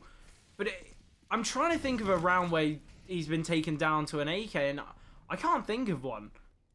But the Deagles, he's had multiple deaths when holding the AWP. Interesting thought, but this could be the final round here. Arcred heading towards B. Leaf, Util lined up. This flash two defenders here. Oops, not two, but the smoke has been dropped. Arcred just going to be hanging on here towards top banana. Will we see 1pin take actually any control elsewhere? Because a 2-on-5 is going to be a challenging site to hold, but the util for Arcred is limited. They have all opted for AK, so you can see there's 3 flashbangs, 1 smoke, and a Molotov. Invisible does find the first kill, though. Yeah, nice kill. Their way onto the site. Leaf does get one of his own. Shine has rotated towards CT now. Yeah, look at this lurk. Ursula is on the lurk, but Chris 7 could actually catch him out. Oh, and he no. Does. That is devastating. Smoke has faded now. 1pin aren't rushing this. They're taking their time. They can. They don't need to rush it. I mean, they've got so much util to play with. Flashbang coming over now. Shine holding the line, and he does find one. And now the aggression from Leaf. There is a player on top of Dark, but Azuri finds the frag, and surely it's over. There we have it. 1pin. They do close it out. They win the game, and what a game it was. Arcred, they finally brought themselves back. It seemed as though they finally found their footing on the T side, but it wasn't enough. They weren't able to best them. And there we have it. Great stuff from 1pin. Completely deserved. They looked amazing on their CT side. And a player I think we have to point out would be Shine. Yes, had a very rough time on the T side, but once the AWP was in play, that's when Shine decided to just step up beyond belief. And 1pin, once again, they kind of edge ever closer to being the top of the division. Realistically, they're looking so strong so far this season. And I feel like, you know, they could be getting themselves to the top. But what are your thoughts after that one, Charlie? Yeah, it is a great one in general from 1pin. It looked like it looked a bit dicey, actually. Initially, it looked like, yeah, they've got this game comfortably. But towards the end of their T side, Arcred really started to come back into their own. They really started to find their form, their footing. And they made the game significantly more competitive. But all it was, like you mentioned, as soon as you get close towards the end of the game, when the finances are a bit iffy, all it takes is one round and you can get a lot more than you sort of bargained for. And that's exactly what we saw. We saw 1pin just eventually take a bit more of a lead. And from there, it felt like Shine's consistently on these AWPs. He's stepping up massively. And you've just got sort of everybody in the 1pin side starting to step up and just hit all their shots left, right, and center. But with that win, it continues 1pin's streak. And they are 5-0 now, Fred. Yeah, I feel like 1pin, they've done so well this season. Obviously, we mentioned at the switch of the half when Shine went from the T to the CT side was the bottom performing player in the game. Ended the game with the most frags, so it's clear to see what Shine can do on that CT side is second to none. Something to mention though, you look at the kill kind of difference between both sides. It's not as though we had kind of a couple individuals that were just dominating and everyone else were kind of a little bit off. It seemed as though Arcred, they still had that kind of consistency throughout. Obviously, their top performer being Herzlord finding 17, their bottom performer being Invisible finding 13. It's not that much of a difference, but it's clear to see that all across the board, 1pin are just slightly stronger. Their lowest performing player was Leaf with 16 kills, and seeing as, you know, one of your weakest players statistically was doing just as well as the top performers on Arcred, it's clear to see that there is just that slight difference. There's that slight imbalance between the strength of these two different teams, and it's, you know, it's clear to see why OnePin have found so much success so far in the SCL. But obviously you mentioned them being 5-0. Where does that put OnePin in the league rankings, Charlie? Yeah, well, with that win, they actually overtake Beyond Possible. They move up to second place. Control are the only teams that are above them for now, but they are 5-1. The thing that puts them higher is that round difference for now, but obviously 3 games left to play for OnePin, so if they can win them all, they will eventually go above Control. So it's going to be a really exciting last few days in terms of how this will look and how it will shape up. But Arcred, they are still in playoffs. Still in there reasonably comfortably as well, in 11th position, 3-2 record for now. There's big saving grace for them. They've got a really nice looking round difference, plus 16 for Arcred, so they should be able to stabilize themselves. And obviously, a very close game from them. Arcred still do have 3 games remaining, so there's no doubt in my mind that they'll be able to make it to playoffs. Yeah, and I feel like as we are kind of getting towards the closing stages of the regular season, things are heating up, and I can't wait to see as we get into those final days which teams are going to be making it to that playoff spot. But obviously, we do have a couple more games to be seen for the rest of this week as we do edge ever closer to playoffs. So if you guys are enjoying the SCL League, make sure to drop a follow on the Twitch and also the Twitter so you guys can get those updates about what games are being streamed and how the season's going so far. But that's been it from us from today. Hope you guys enjoyed, and we'll see you tomorrow for plenty more games.